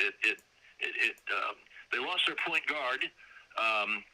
He fouled out, and that really hurt because he was critical to Larry Johnson needed somebody to direct traffic. anyway, and of course Bobby Hurley hit a big three, and anyway Duke won that game, and then went on to win the national championship in 1981, beating Kansas and Roy Williams, and then in 1992, of course Duke was nearly beaten in the regional final, but Christian Laettner hit the amazing shot from the top of the free throw line, and Duke went on to the Final Four, and then was able to win the national championship again. Nobody had won back-to-back championships since the heyday of the John Wooden era, and so that was, I think, 72-73 was the last back-to-back championship, because their streak was interrupted in 74. They did win in Coach Wooden's final season, 75. But those are all great memories. And then 2005, which was the last Final Four that I have had the privilege of covering, and UNC had fallen pretty far after Bill Guthridge retired. Matt Doherty came on, and Matt was very intense, a good recruiter, but really had some, I think some personality issues. I think he needed.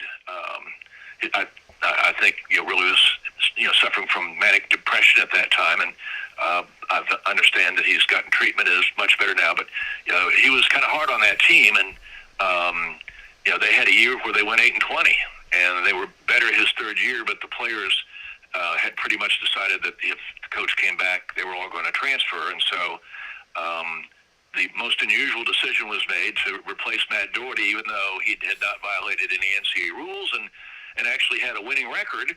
But it was done to keep the program together. Roy Williams came in. Roy Williams had said no in 2000.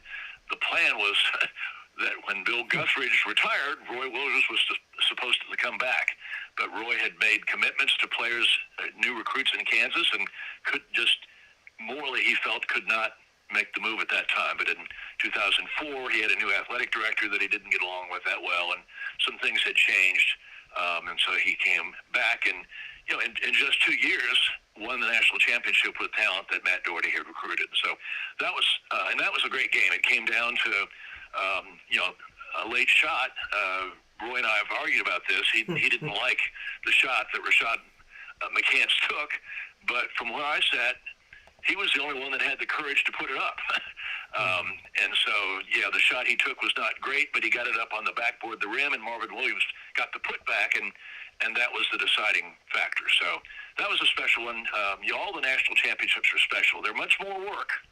If your team gets knocked out on Saturday, you can kind of take a leisurely day Sunday and go home on Monday, but it's more exciting, if your team plays on Monday night, and nothing like a national championship. Yeah, and I mean, you mentioned it, and you mentioned so many different experiences here with Bob Holliday of WRALSportsFan.com, a longtime contributor to the sports journalist world. And I mean, Bob, again, going through this history and going through these moments and these incredible feats of North Carolina, of Duke, of NC State, Maryland, when they were a part of it, I have to ask you this before we jump into conversation on Stuart Scott, because this is a feeling that I have, and I'd love to get your feeling on it. Maryland leaves the ACC, and they go to the Big Ten. It's been a decade. It doesn't feel right still. Maryland's best history in basketball, ACC. Maryland, maybe in football in the more recent years, hasn't been that threat and hasn't been that team, but it just seems like the ACC makes sense for them. They make sense for the ACC. I feel the same way about West Virginia with their rivalries with Pitt and Syracuse historically and all of that. This realignment has been so crazy in the amount of teams that are shifting. Now it's gotten even more kind of chaotic and illogical and irrational with schools that are going to be traveling over 2,800 miles to play each other. The ACC with Cal and Stanford, which I feel like something's going to happen before it happens. I don't see it happening. I feel like there's going to be something that's going to happen before this comes through, because Syracuse to Cal is over 2,800 miles, and I think it's a 40-hour trip if you were to actually drive across the country. What are your thoughts on where we are right now? And the ACC seems like desperately was trying to make a move to show anybody that they could bring anybody in, and they bring in Cal and Stanford, but Maryland and West Virginia seem to make sense. Cal and Stanford don't make any sense except for scholastically, if you want to look at it academic-wise. How do you view it? Because you've covered the ACC for so many years and you've seen so many iterations, but it seems like this incoming iteration would make more sense if there was rivalries like Maryland and West Virginia coming in and facing the teams they're used to facing. Cal and Stanford just feels forced, at least to me, and it feels strange, and it also feels like it just doesn't fit. Well, first off, Maryland had great football history in the Atlantic Coast Conference. The ACC, unfortunately, does not have that much great football history, but Maryland had great football history under Jerry Claiborne. They had a guy named Randy White, who was pretty good, Paul Villano, Boomer Esiason. Anyway, and then Bobby Ross took Claiborne's place when he left for Kentucky. So, and they had more great teams under Bobby Ross. So Maryland had great football history, and yeah, I agree. Their history is much better in the ACC than it has been in the Big Ten.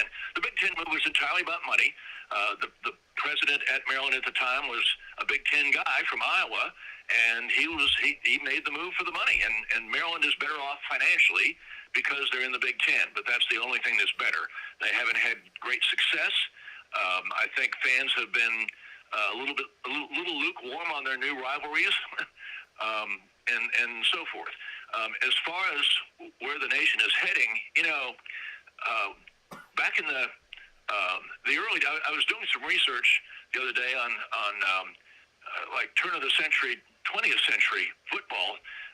UNC, of course, this year is 6-0 with having scored 30 points or more in all 6 games. The last time that happened at Carolina was in 1914. They started 6-0, 30 points or more in all 6 games. In that era, there were really big conferences.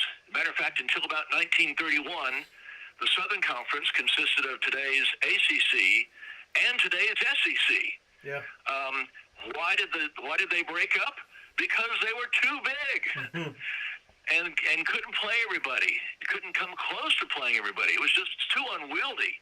And yet here we are again, about a century later, going back to that. And it's all because of money. Everybody wants TV ratings and TV money. That's what drives the whole train. And so they're doing whatever they can to cater to the Disneys and the CBSs and the NBCs and Fox. And that's what the ACC's expansion is all about. It's about creating more attractive regional matchups for Disney. And also, I will say this: the ACC has always, tried to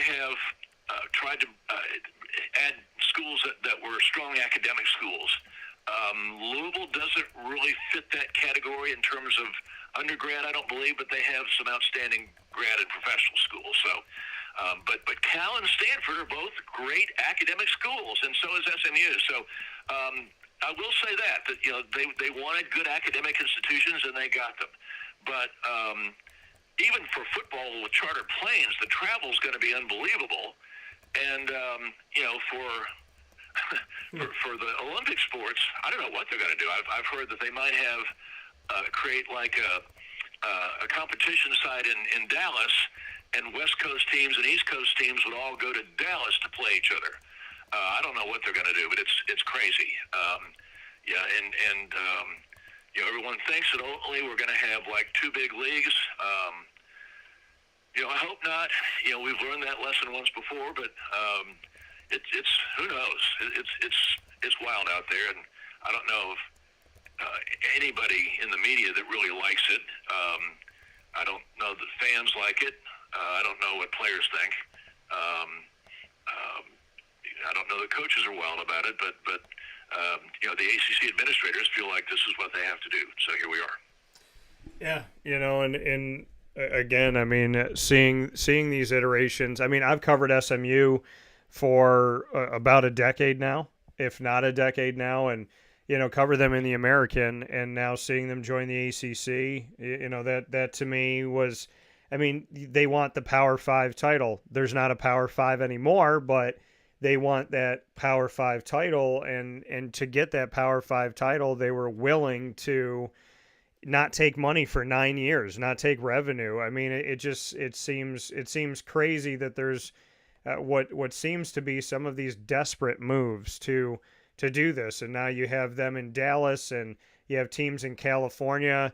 People said the ACC should now be called the All Coast Conference and not the Atlantic Coast Conference. It's strange now, and it's definitely taken a turn. And instead of you and I traveling to Dallas or California for an NCAA tournament game, that would be a regular season game now, Bob. And I don't think that people are caring about the student athlete like they say they are. Like you said, it's about making money for the powers that be, and that's very unfortunate. But there was a day back in the day when it wasn't all about the dollars, and it was actually about talent. And SportsCenter didn't just regurgitate the same written information with different people speaking it, but it came down to somebody who really had the talent, someone that you got up to see, someone that I got up every single morning to watch with Rich Eisen. And my favorite duo, arguably of all time, besides maybe Chris Berman and Tom Jackson, are Stuart Scott and Rich Eisen. You had an opportunity to meet Stuart Scott, young in his career, up and coming in his career. And I did a story about Stu, and I should say a show about Stu when he passed away. I had never met Stuart Scott, but when I decided I wanted to become a broadcaster, I was around his work. And I kept thinking to myself, people want me to be afraid to be who I am. People want you to be afraid to be who you are and to come out of your shell. And I kept, I was always the kid where I'm like, if I do this, nobody's doing this. Nobody's doing this around me. I haven't seen anybody say something this way or speak something like that or try something like this. So if I do this, I'm going to be doing it on my own. And I love that. I love being original and creative. And that was Stuart Scott to me and always will be. And when he would say cooler than the other side of the pillow and different things, he showed me that when you step outside and you want to be who you are, you can be. And yeah, some people might laugh at you, but the people laughing at you or making fun of you are probably the people that are saying, I wish I did that. I wish I thought of that. I wish I had the courage and the confidence to do it. He helped me to have that. He was the mentor that never knew he was my mentor, but you got to meet him. You got to be around him. And I have to imagine your experience with Stu was, quite frankly, cooler than the other side of the pillow. No question. Stuart was at WRL from about 1990 to 1992, I think. I might be off by a year, but he was there approximately 2 years. He was in news. He was a news reporter. His first job was in Florence, South Carolina, and then he came to WRL from Florence. He wanted to join our sports department, but we didn't have an opening, and ultimately he got an opportunity to go into sports in Orlando. I often think about what would it have been like if Stuart had stayed until we had a sports opening. We'll never know. But I think his career would have been somewhat different because we didn't have an NBA team in Raleigh. Stuart loved NBA. He loved football too. But in Orlando, he really got close with the Orlando Magic and did great reporting on the Magic, and that I think is what got him to ESPN. The ESPN saw him and hired him. But Stu, what you see, what you saw with Stu on TV is what he was like in real life. He was jolly, jovial. I can't ever remember him being upset. My favorite Stu story, he showed me his audition tape from Florence, and he had done a reporter involvement piece where he played defense against Sterling Sharp. He was in Florence when Sterling Sharp was at South Carolina. Now, Stu was not a scholarship-level athlete, but he was certainly at least walk-on good. I mean, he was very credible trying to defend him. Later on, they both were at ESPN, and I happened to be watching one New Year's Eve when Stu and Sterling did SportsCenter. And Sterling started the show by saying, Stu, we were meant to do this show together. Most America didn't get it, but I did. And I saw Stuart at an airport somewhere a few months after that and told him that I'd seen that show and that I got it. And that brought a real smile to his face because that really did mean a lot that he and Sterling went that far back, and here they were doing the big show. Stuart loved to come into when he wasn't out on assignment. He loved to drop by the sports office and look at highlights. He had a particular interest in seeing fights. You got that fight at the Celtics game last night? That kind of stuff. But anyway, and the other thing is that Stuart loved football, and he actually organized Sunday football games. I never played. I had to work. But anyway, Stuart carried that love. He was active, and he would get 10, 12 WRL employees together on like the NC State intramural fields, and I don't know whether they were playing flag or touch or tackle, but Stu loved to compete and get exercise, and that's something about him I'll always remember. But we always stayed in touch. In fact, I'm showing my age here, but when ESPN first came out with the bottom line, I hated it. I absolutely hated it. And so I called Stu and talked to him about it. I said, Stu, what's up with the bottom line?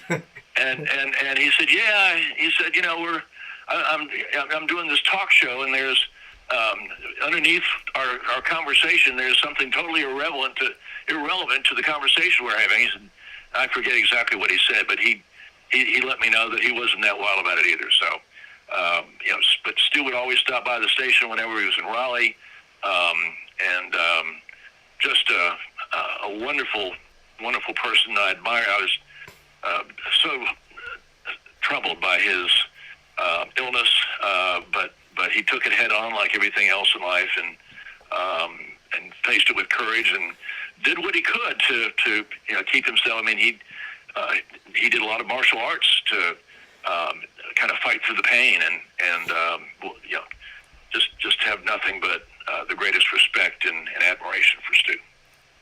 Yeah, and I appreciate you sharing. He was an original.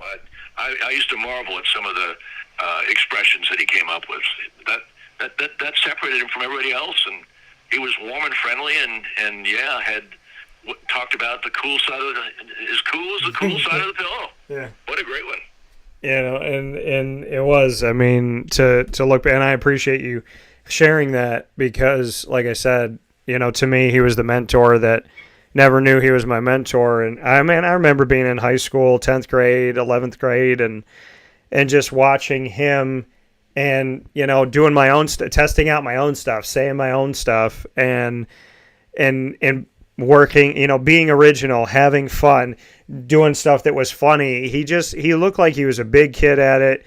I can literally dial up in my head and see his face on SportsCenter. I can't do that with a lot of other stuff. I definitely can't do it now because it just seems like puppets talking, and it's not that there's not some talent on there. It just seems so kind of like everyone's reading the same story and nobody's doing anything different. And Stu was just, you watched it for him.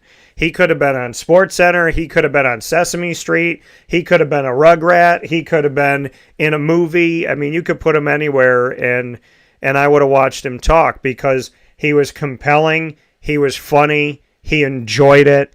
He celebrated it. It looked like he didn't let, I've been in this job for 10 years, so I don't appreciate it anymore. He never looked that way.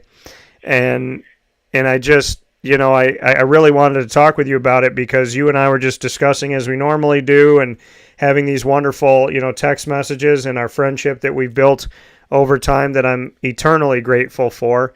And, it just kind of came up and you were just saying these things. And I'm thinking to myself, like, that has to be so beautiful for you, not just with Stu, but in general to look back on your timeline, Bob, and yes, you've covered these amazing games, but you've also been around these people, and the way you describe Stu, the way I heard it, I'm sitting here thinking like his family would love to hear that.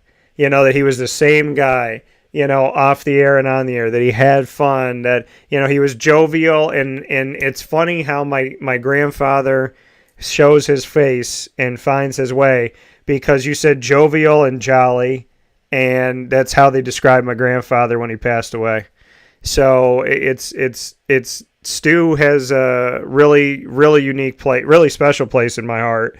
And who would have thought that me crossing paths with you would give me the opportunity to learn about Stu and learn about, who he was in general as a human being, and to give me an even closer look at that, which I appreciate. I'm very grateful today, Bob, that you shared that with me and with everybody. But I mean, selfishly, personally, for me, I could sit here and listen to Stuart Scott stories all day. Well, and Stuart loved the University of North Carolina at Chapel Hill. It's a little different, I think, when you're at ESPN.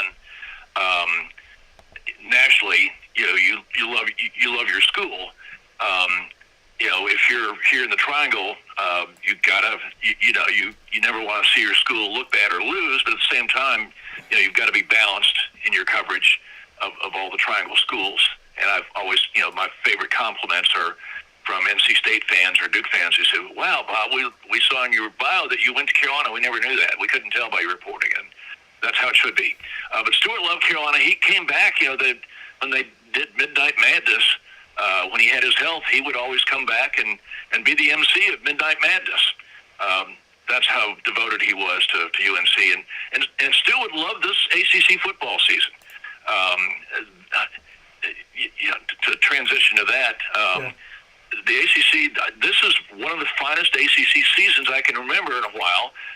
There was one, I don't know, about 5 or 6 years ago where a whole lot of players got drafted and the league was really, really good. But, there have been some kind of tough years here since the pandemic. And this year, the ACC has done two things. They've won more Power 5 games than in recent years. And they finally got the Notre Dame monkey off their back. Louisville beat them, and I think Notre Dame has to go to Clemson later, don't they? So that's no gimme for sure. Anyway, I like this season of ACC football, and there are only 8 undefeated teams in America now, and 2 are in the ACC, Florida State and North Carolina. So, and there were 4 not long ago. So this has been a good season and really fun to cover.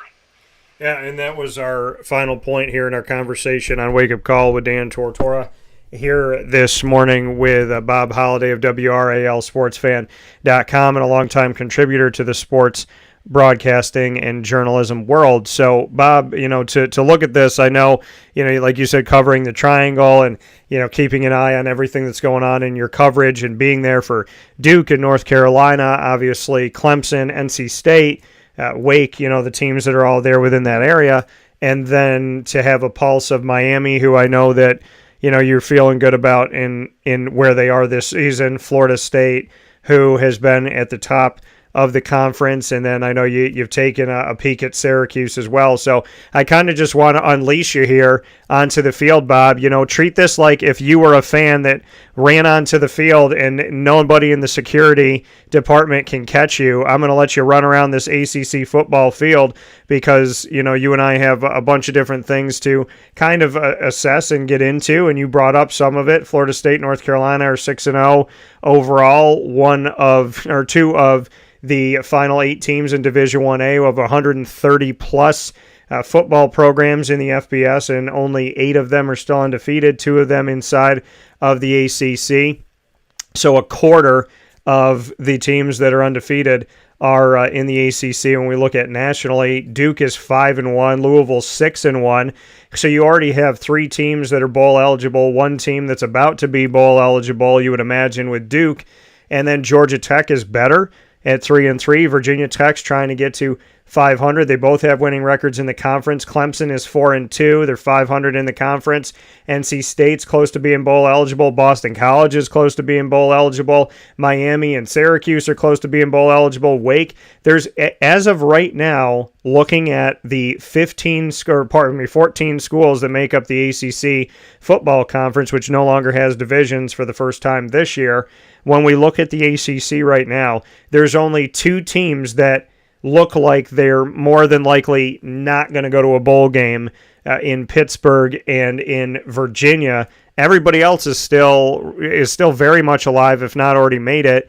12 of 14 schools could be making it to the postseason this year or close to that.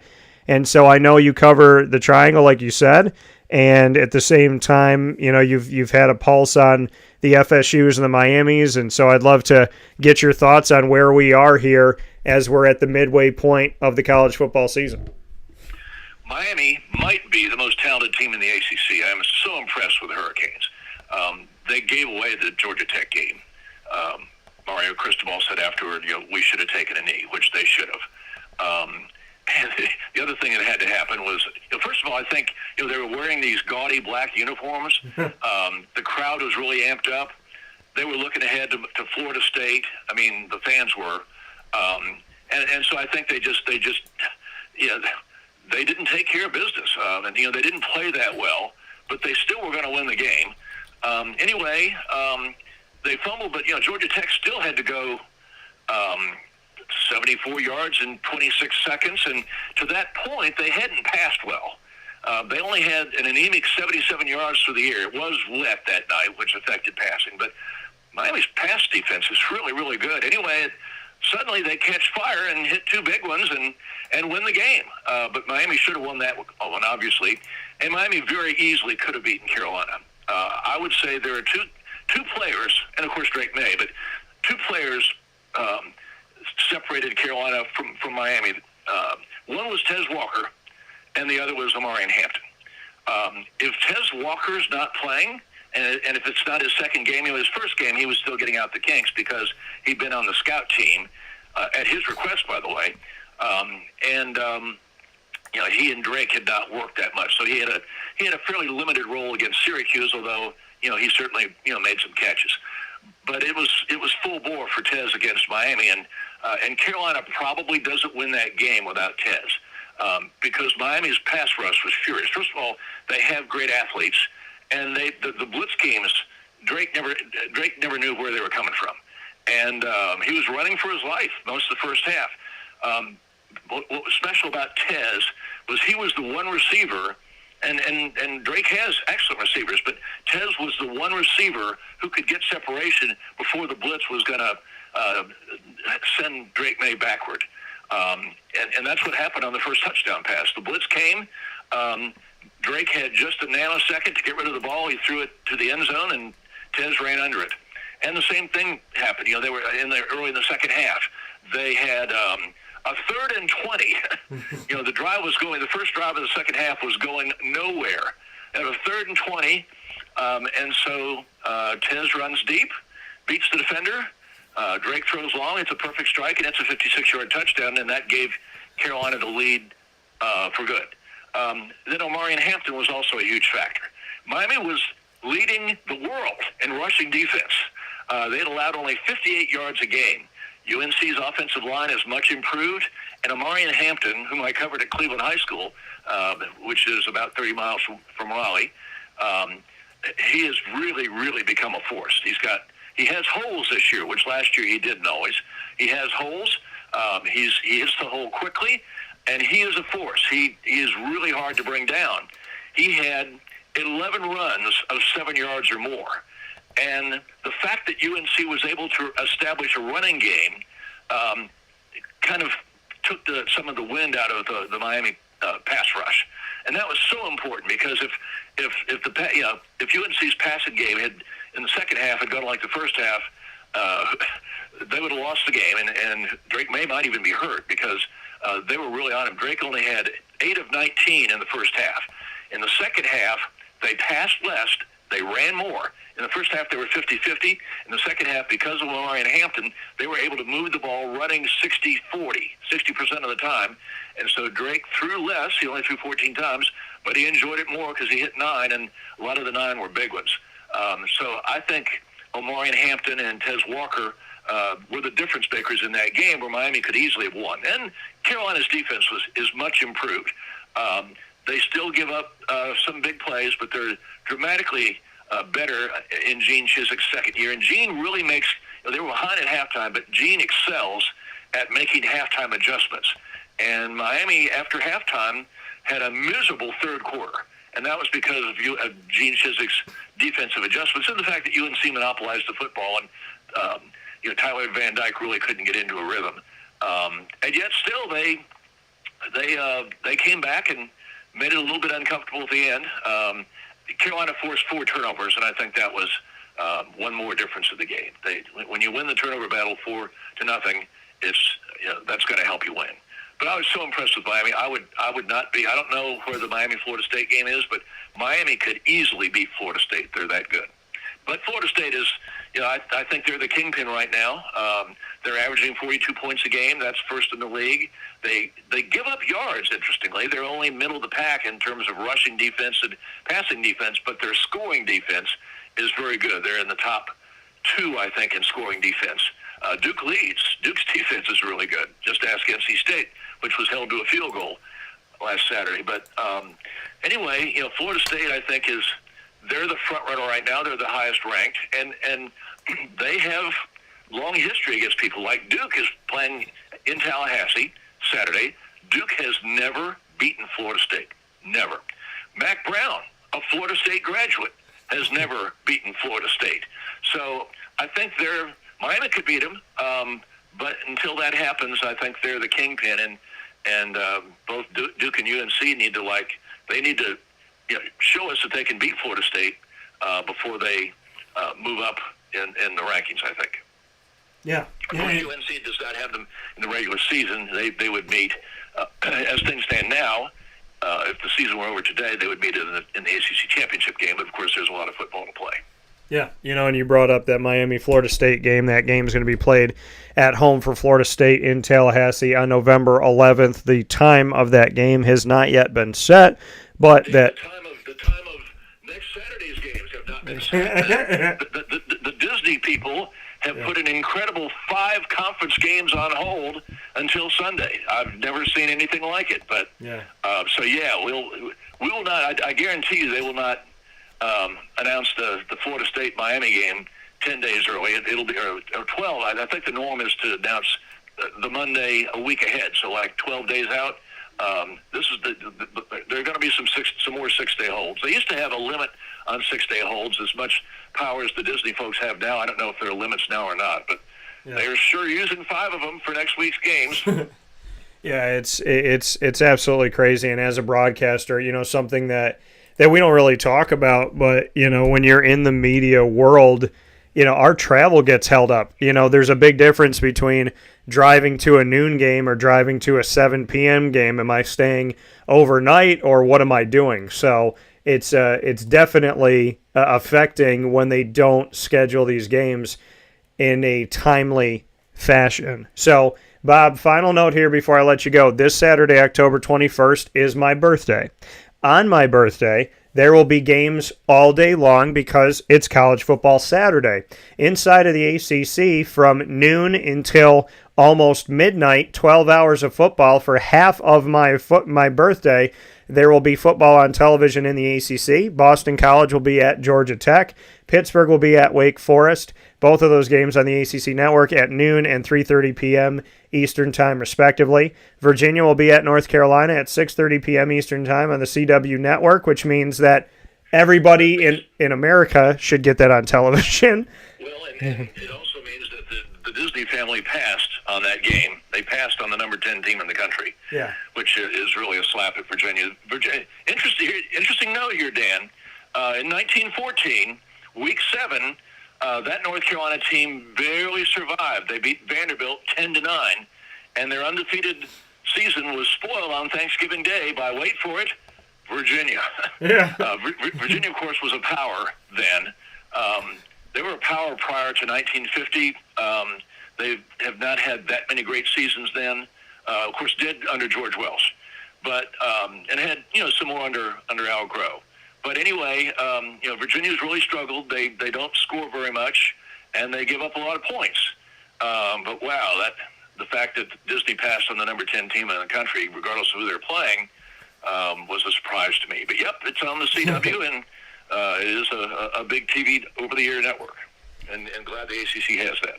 Yeah, I'm happy to have the relationship that they have there and there's other top 10 teams or teams ranked in the top 10 or top 4 that are on television all the time and have done absolutely nothing to earn that right. Duke at Florida State will be on ABC at 7:30 p.m. Eastern Time on my birthday, and Clemson at Miami will round out the night at 8 p.m. Eastern Time on the ACC Network on my birthday as well. So, for birthday football, Bob, your final note here on today's broadcast, a wake-up call with Dan Tortora. What should we expect? What could we expect? What are you excited for when it comes to this Saturday, October 21st, on my birthday, with the ACC having 5 games and 10 teams in action on Saturday? What can you say about the schedule? Well, I'm particularly interested in the night games. NC State is off, mercifully, because they need time to overhaul Robert and I's offense. But Duke and Carolina play not quite at the same time. And here's the thing: back in the day when Raycom was in charge of television, they would never have allowed a UNC game and a Duke game to be at the same time, because they understood what that did to traffic and that kind of thing. Yeah. But Disney doesn't care about that. And I don't know why they picked Syracuse, Florida State to be at noon and UNC, Miami to be at night. The noon slot is really, really important. Fans tend to think of, it's a noon game. Come on, we deserve to be at night. The noon is actually maybe ABC's most important slot. I mean, that's where Oklahoma, Texas is. But they're both huge slots. But anyway, this week I'm interested in the night games. If Mac Brown is harder on teams when they're winning than when they're losing, and so I've heard that the team meeting Sunday was pretty uncomfortable. He is not going to let them be complacent, and if UNC is not complacent, they have I think way too much for Virginia. But they do play the game, and things happen, as we saw in Miami when Georgia Tech came back and won. I'm also interested in the Duke-Florida State game. As I've said, Duke has never beaten Florida State. It'll be hard to do in Tallahassee. But at the same time, Duke's defense is really, really good. They held Notre Dame to 21 points, and it should have been 13. So, and Notre Dame just put up 48 on mighty Southern Cal. So that speaks to the Duke defense, I think. Now, Florida State will certainly test them, but I'm interested to see how well the Duke defense does against the ACC's highest scoring offense. And then the other thing is that I don't think Riley Leonard's going to play until the UNC game, November 11th at the earliest. I could be wrong, but it's a high ankle sprain. I don't think he's ready to go yet. So Henry Beelan will again be the quarterback. He's not Riley Leonard. Duke has a good running game. Henry Beelan threw some big passes, but Duke scored against NC State on big plays. They didn't consistently drive the football. And I don't know that Florida State's not going to give up big plays. They give up yards, but they don't give up big plays, and they don't give up a lot of points. So this is a real test for the Duke offense. And I'll definitely be watching. It's hard to watch Duke Justice 3 games at once, but late anyway, once UNC Virginia is done, I'll also try to see some of the Clemson-Miami game. I'm assuming it's at Miami. But anyway, it is. I think Miami, if they play like they're capable, they should win that game. Clemson's offense, their offense is not as explosive as it has been. A year ago, at the ACC championship game, Cade Klubnik was a world beater. He's still very good, but he doesn't have the talent around him now that he did last year, and so their offense is still good. They're averaging 32 points a game, but they're not as explosive. And they've had some games where they had trouble scoring. So I think Miami will win that game, but we'll see. Clemson and Miami are both really, really good. They're both going to beat some teams that are higher ranked. That's just the way it is this year in the ACC. We've got a really, really good league this year, Dan. And so let me wish you an early happy birthday, and also congratulations on your 20 years in the business. Thank you. I appreciate that very much, and I congratulate you on your 20 years in too, Bob, since you just got started. You're a baby, as we said. But the ACC, Virginia Tech, Louisville, as well as NC State and Syracuse are off this week. All other teams playing on my birthday on Saturday, and we will see where we go from here if Clemson is to lose that game at Miami, which is something that I think is a very real possibility, like Bob talked about. That would be a 3-loss team for Clemson inside of the regular season for what feels like the first time in forever. Bob, as always. It is. I can't remember the last 3-loss Clemson team. Probably back in the days of Taj Boyd, who was really good but didn't have as much talent around him. Yeah, I would bet it's been more than a decade. Yeah, absolutely, easily. So, with that being said, Bob Holliday, WRALSportsFan.com. Check him out there. And, of course, you can follow him on social media by searching Bob Holliday with 2 L's. And, Bob, as always, I appreciate the conversation, appreciate the friendship more than that. And I hope you enjoy football coming up this weekend, and I hope you stay safe and stay well, and I look forward to talking with you soon. Absolutely. Always a pleasure to be with you, Dan. Take care. Happy birthday. Thank you, Bob. Take care. All right, bye now. See you. That coming from Bob Holliday one more time. Having 2 Bobs on the show today, and 2 Bobs better than one, right? Holliday and Beretta. Always good to have the gentleman on the broadcast. We'll take a step aside for a fast break. When we come back, we'll wrap up the show right after this on Wake Up Call with Dan Tortora, where sports meets life. Go Jaguars. I had to say it. You know what I mean? I'm an impartial broadcaster. I've said when I think they're going to lose. I told you I was very concerned about the Houston game because they don't play Houston well at home. But you know, give a man or woman their flowers, okay? People look at, why are you a Jaguars fan? Really, Dan? Yeah, really. Really. Because I am. Why are you a Bears fan? Why are you a Commanders fan? Why are you a Saints fan? Why are you a Patriots fan? Right? Because we love who we love. And I love my job, and I love what I get to do for a living. So we'll take a step aside. We'll be back after this. Shout out to everybody living their dreams.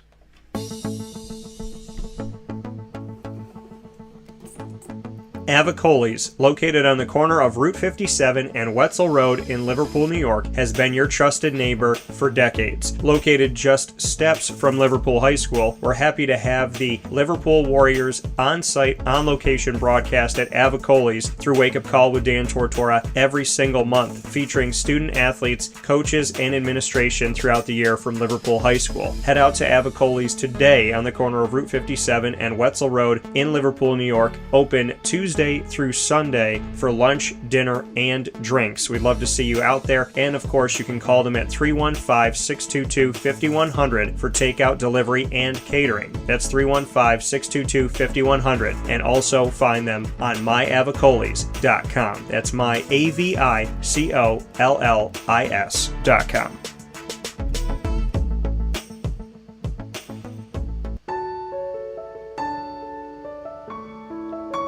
Having peace of mind when you're out of town that your furry-loving friend is safe and sound means taking them to Canine Campground, because we all know that when it comes to the love of our pets, it goes well beyond the call of duty to make sure they're safe and sound. Right, Lily? So take a ride to 242 Johnson Street in East Syracuse, New York, and see Canine Campground and where your dog will be staying in the classic cabin, the executive cabin, the grand cabin, or of course the luxury cabin, because if you know Lily, you know she loves luxury. Now you don't have to wait to the last minute to find a family member or a friend that'll take your dog for a few days. Call Canine Campground at 315-299-4013. That's 315-299-4013. Their drop-off and pickup times are Monday through Sunday. Check K9campground.com for more information. That's the letter K, the number 9, and campground spelled with a K.com. K9campground.com. When you're going out of town, bring your dog to Canine Campground.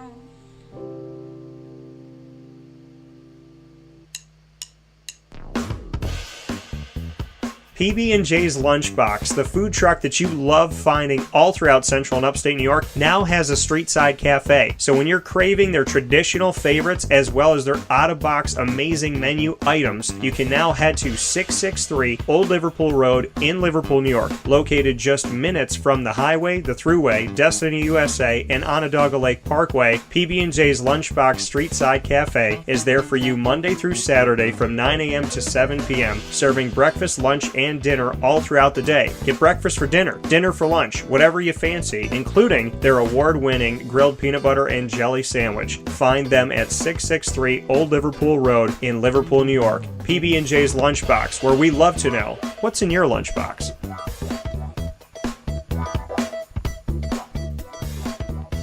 This is a special message from 317 at Montgomery restaurant owner Joel Carpenter. Open Tuesday through Saturday for your dining pleasure on 317 Montgomery Street in Syracuse, New York. We wanted to be a part of the resurgence of Syracuse. We saw a lot of money being put into bringing people back downtown and thought that, we'd like to be a part of that.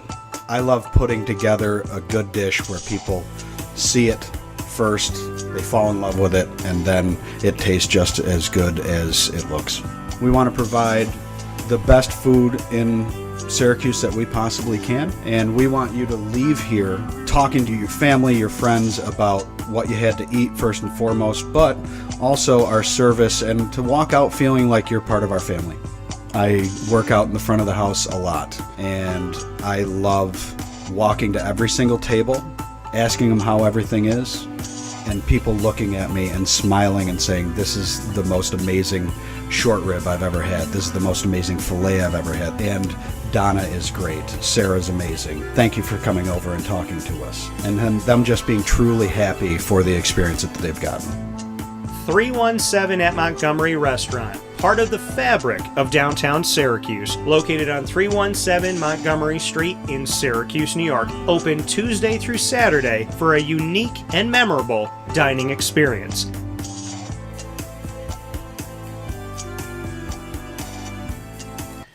Welcome back here to Wake Up Call with Dan Tortora, where sports truly meets that thing called life. Appreciate you being here with us every Monday through Friday from 9 a.m. to 11 a.m. Eastern Time, hanging out on Wake Up Call with Dan Tortora's many channels. You're with us live worldwide on YouTube.com and Facebook.com, both /Wake Up Call DT, and on WakeUpCallDT.com. Once the shows go live, you can hop over to our archives, check out Amazon Music, Audible, iHeartRadio, iTunes, and Apple Podcasts, Player FM, Podbean, Podchaser.com, Podvine, Spotify, TuneIn, YouTube. All you have to do on any one of these outlets is search Wake Up Call with Dan Tortora, or one word, Wake Up Call DT.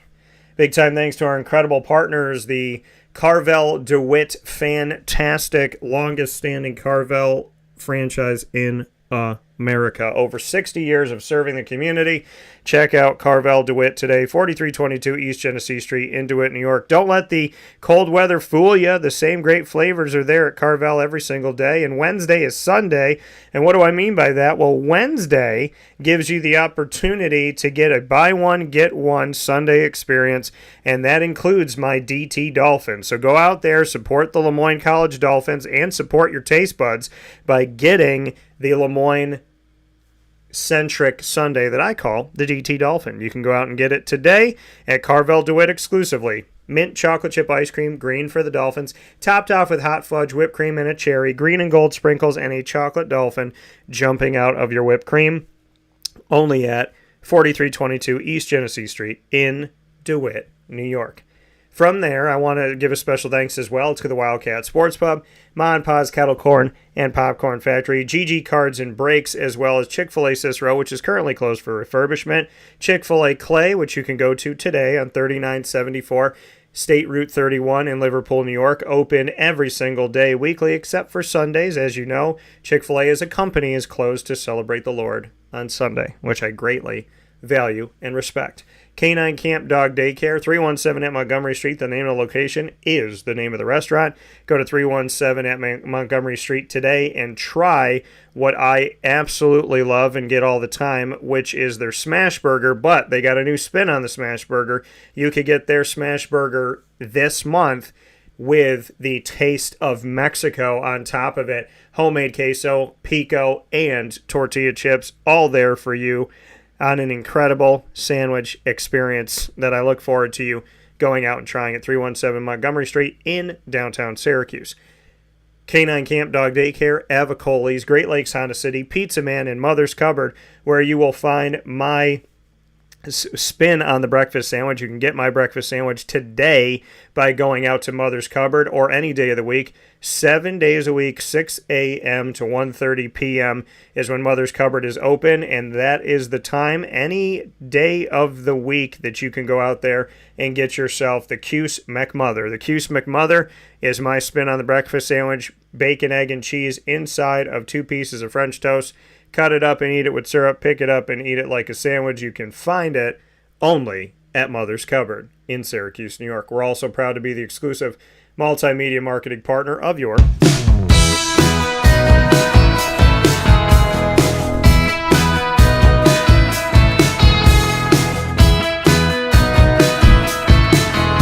LeMoyne College Dolphins. It's Fins Up every single month on Wake Up Call with Dan Tortora. Come and hang out with the Dolphins like you did today on Wednesdays during Dolphin Time.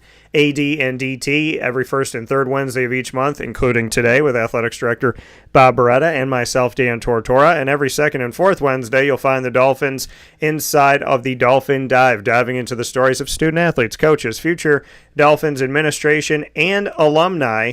And all of our content with the Dolphins is easily found by subscribing to our YouTube channel on youtube.com/wakeupcalldt.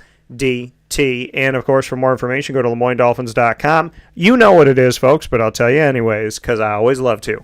Fins up.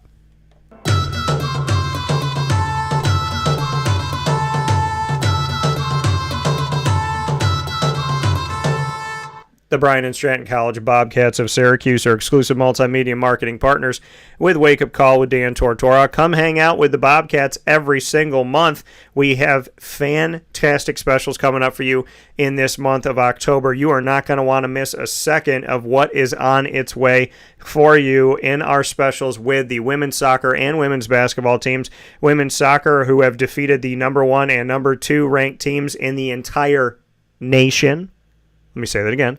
The women's soccer team at Bryan and Stratton College of Syracuse, who has defeated this season the number 1 and number 2 teams in the nation. They will be on the broadcast with specials coming up.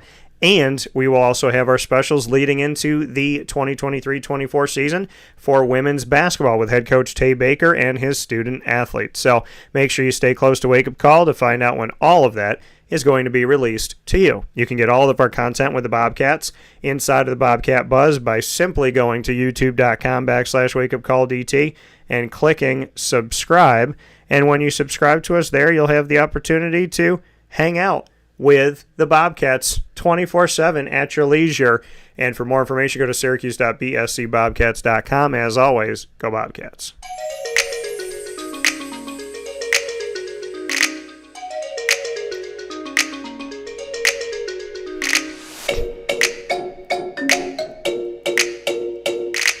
Wake Up Call with Dan Tortora is the exclusive multimedia marketing partner of your Alfred University Saxons. You could find the Saxons any single day of the week by going to youtube.com/wakeupcalldt and clicking subscribe. You can also find them Mondays during Saxon Time at 10:30 a.m. Eastern Time with Presidential Perspective specials featuring President of Alfred University, Mark Zupan, who I appreciate and respect so very much for his pulse on the community, the things that he knows about alumni, current students. He takes in this information. He genuinely listens to hear and not just to speak, which is important. He listens to hear, he takes in the information, and then he can tell you about, you mention a name, oh yeah, they went here, they did this, oh yeah, they went on to own this company, oh yeah, they're doing the equestrian world, oh, they just changed their major. The fact that he knows that information truly shows the character of the person that he is, and how much he cares about other people. The Presidential Perspective, you could find all of those episodes on our youtube.com/wakeupcalldt channel with Mark Zupan and more coming up in our partnership. The Saxon Spotlight, spotlighting student athletes, coaches, administration, and alumni, has extremely incredible features, and I say that because the stories of the people that I've met in just 4 months connected to Alfred University have truly blown me away. They're all original. They're all different. Nobody's 100% like somebody else, as we know, but these stories just bring you such an amazing representation of Alfred University and how inclusive it is, how welcoming it is, and how expansive it is of cultures, of backgrounds, of majors, of, things and that they have passion-wise that they're working on at Alfred University and that they've done since they've graduated. So working with Alfred University has been an absolute pleasure and a tribute to the Saxons today, tomorrow, and yesterday. And so much love to the Saxons. Find them all on youtube.com/wakeupcalldt. We got a treat for you coming up this Monday. And go to gosaxons.com for more information. And as the website tells you, go Saxons. With that being said, find us on Facebook at WakeUpCallDT, the Twitter, or X at CallDT, and on Instagram at WakeUpCall_DT. We are getting closer to my birthday, and tomorrow, the Jacksonville Jaguars will play on television as a pre-birthday, hopefully, celebration. So I look forward to watching it. Go Jags. Have a fantastic day, everybody. God bless.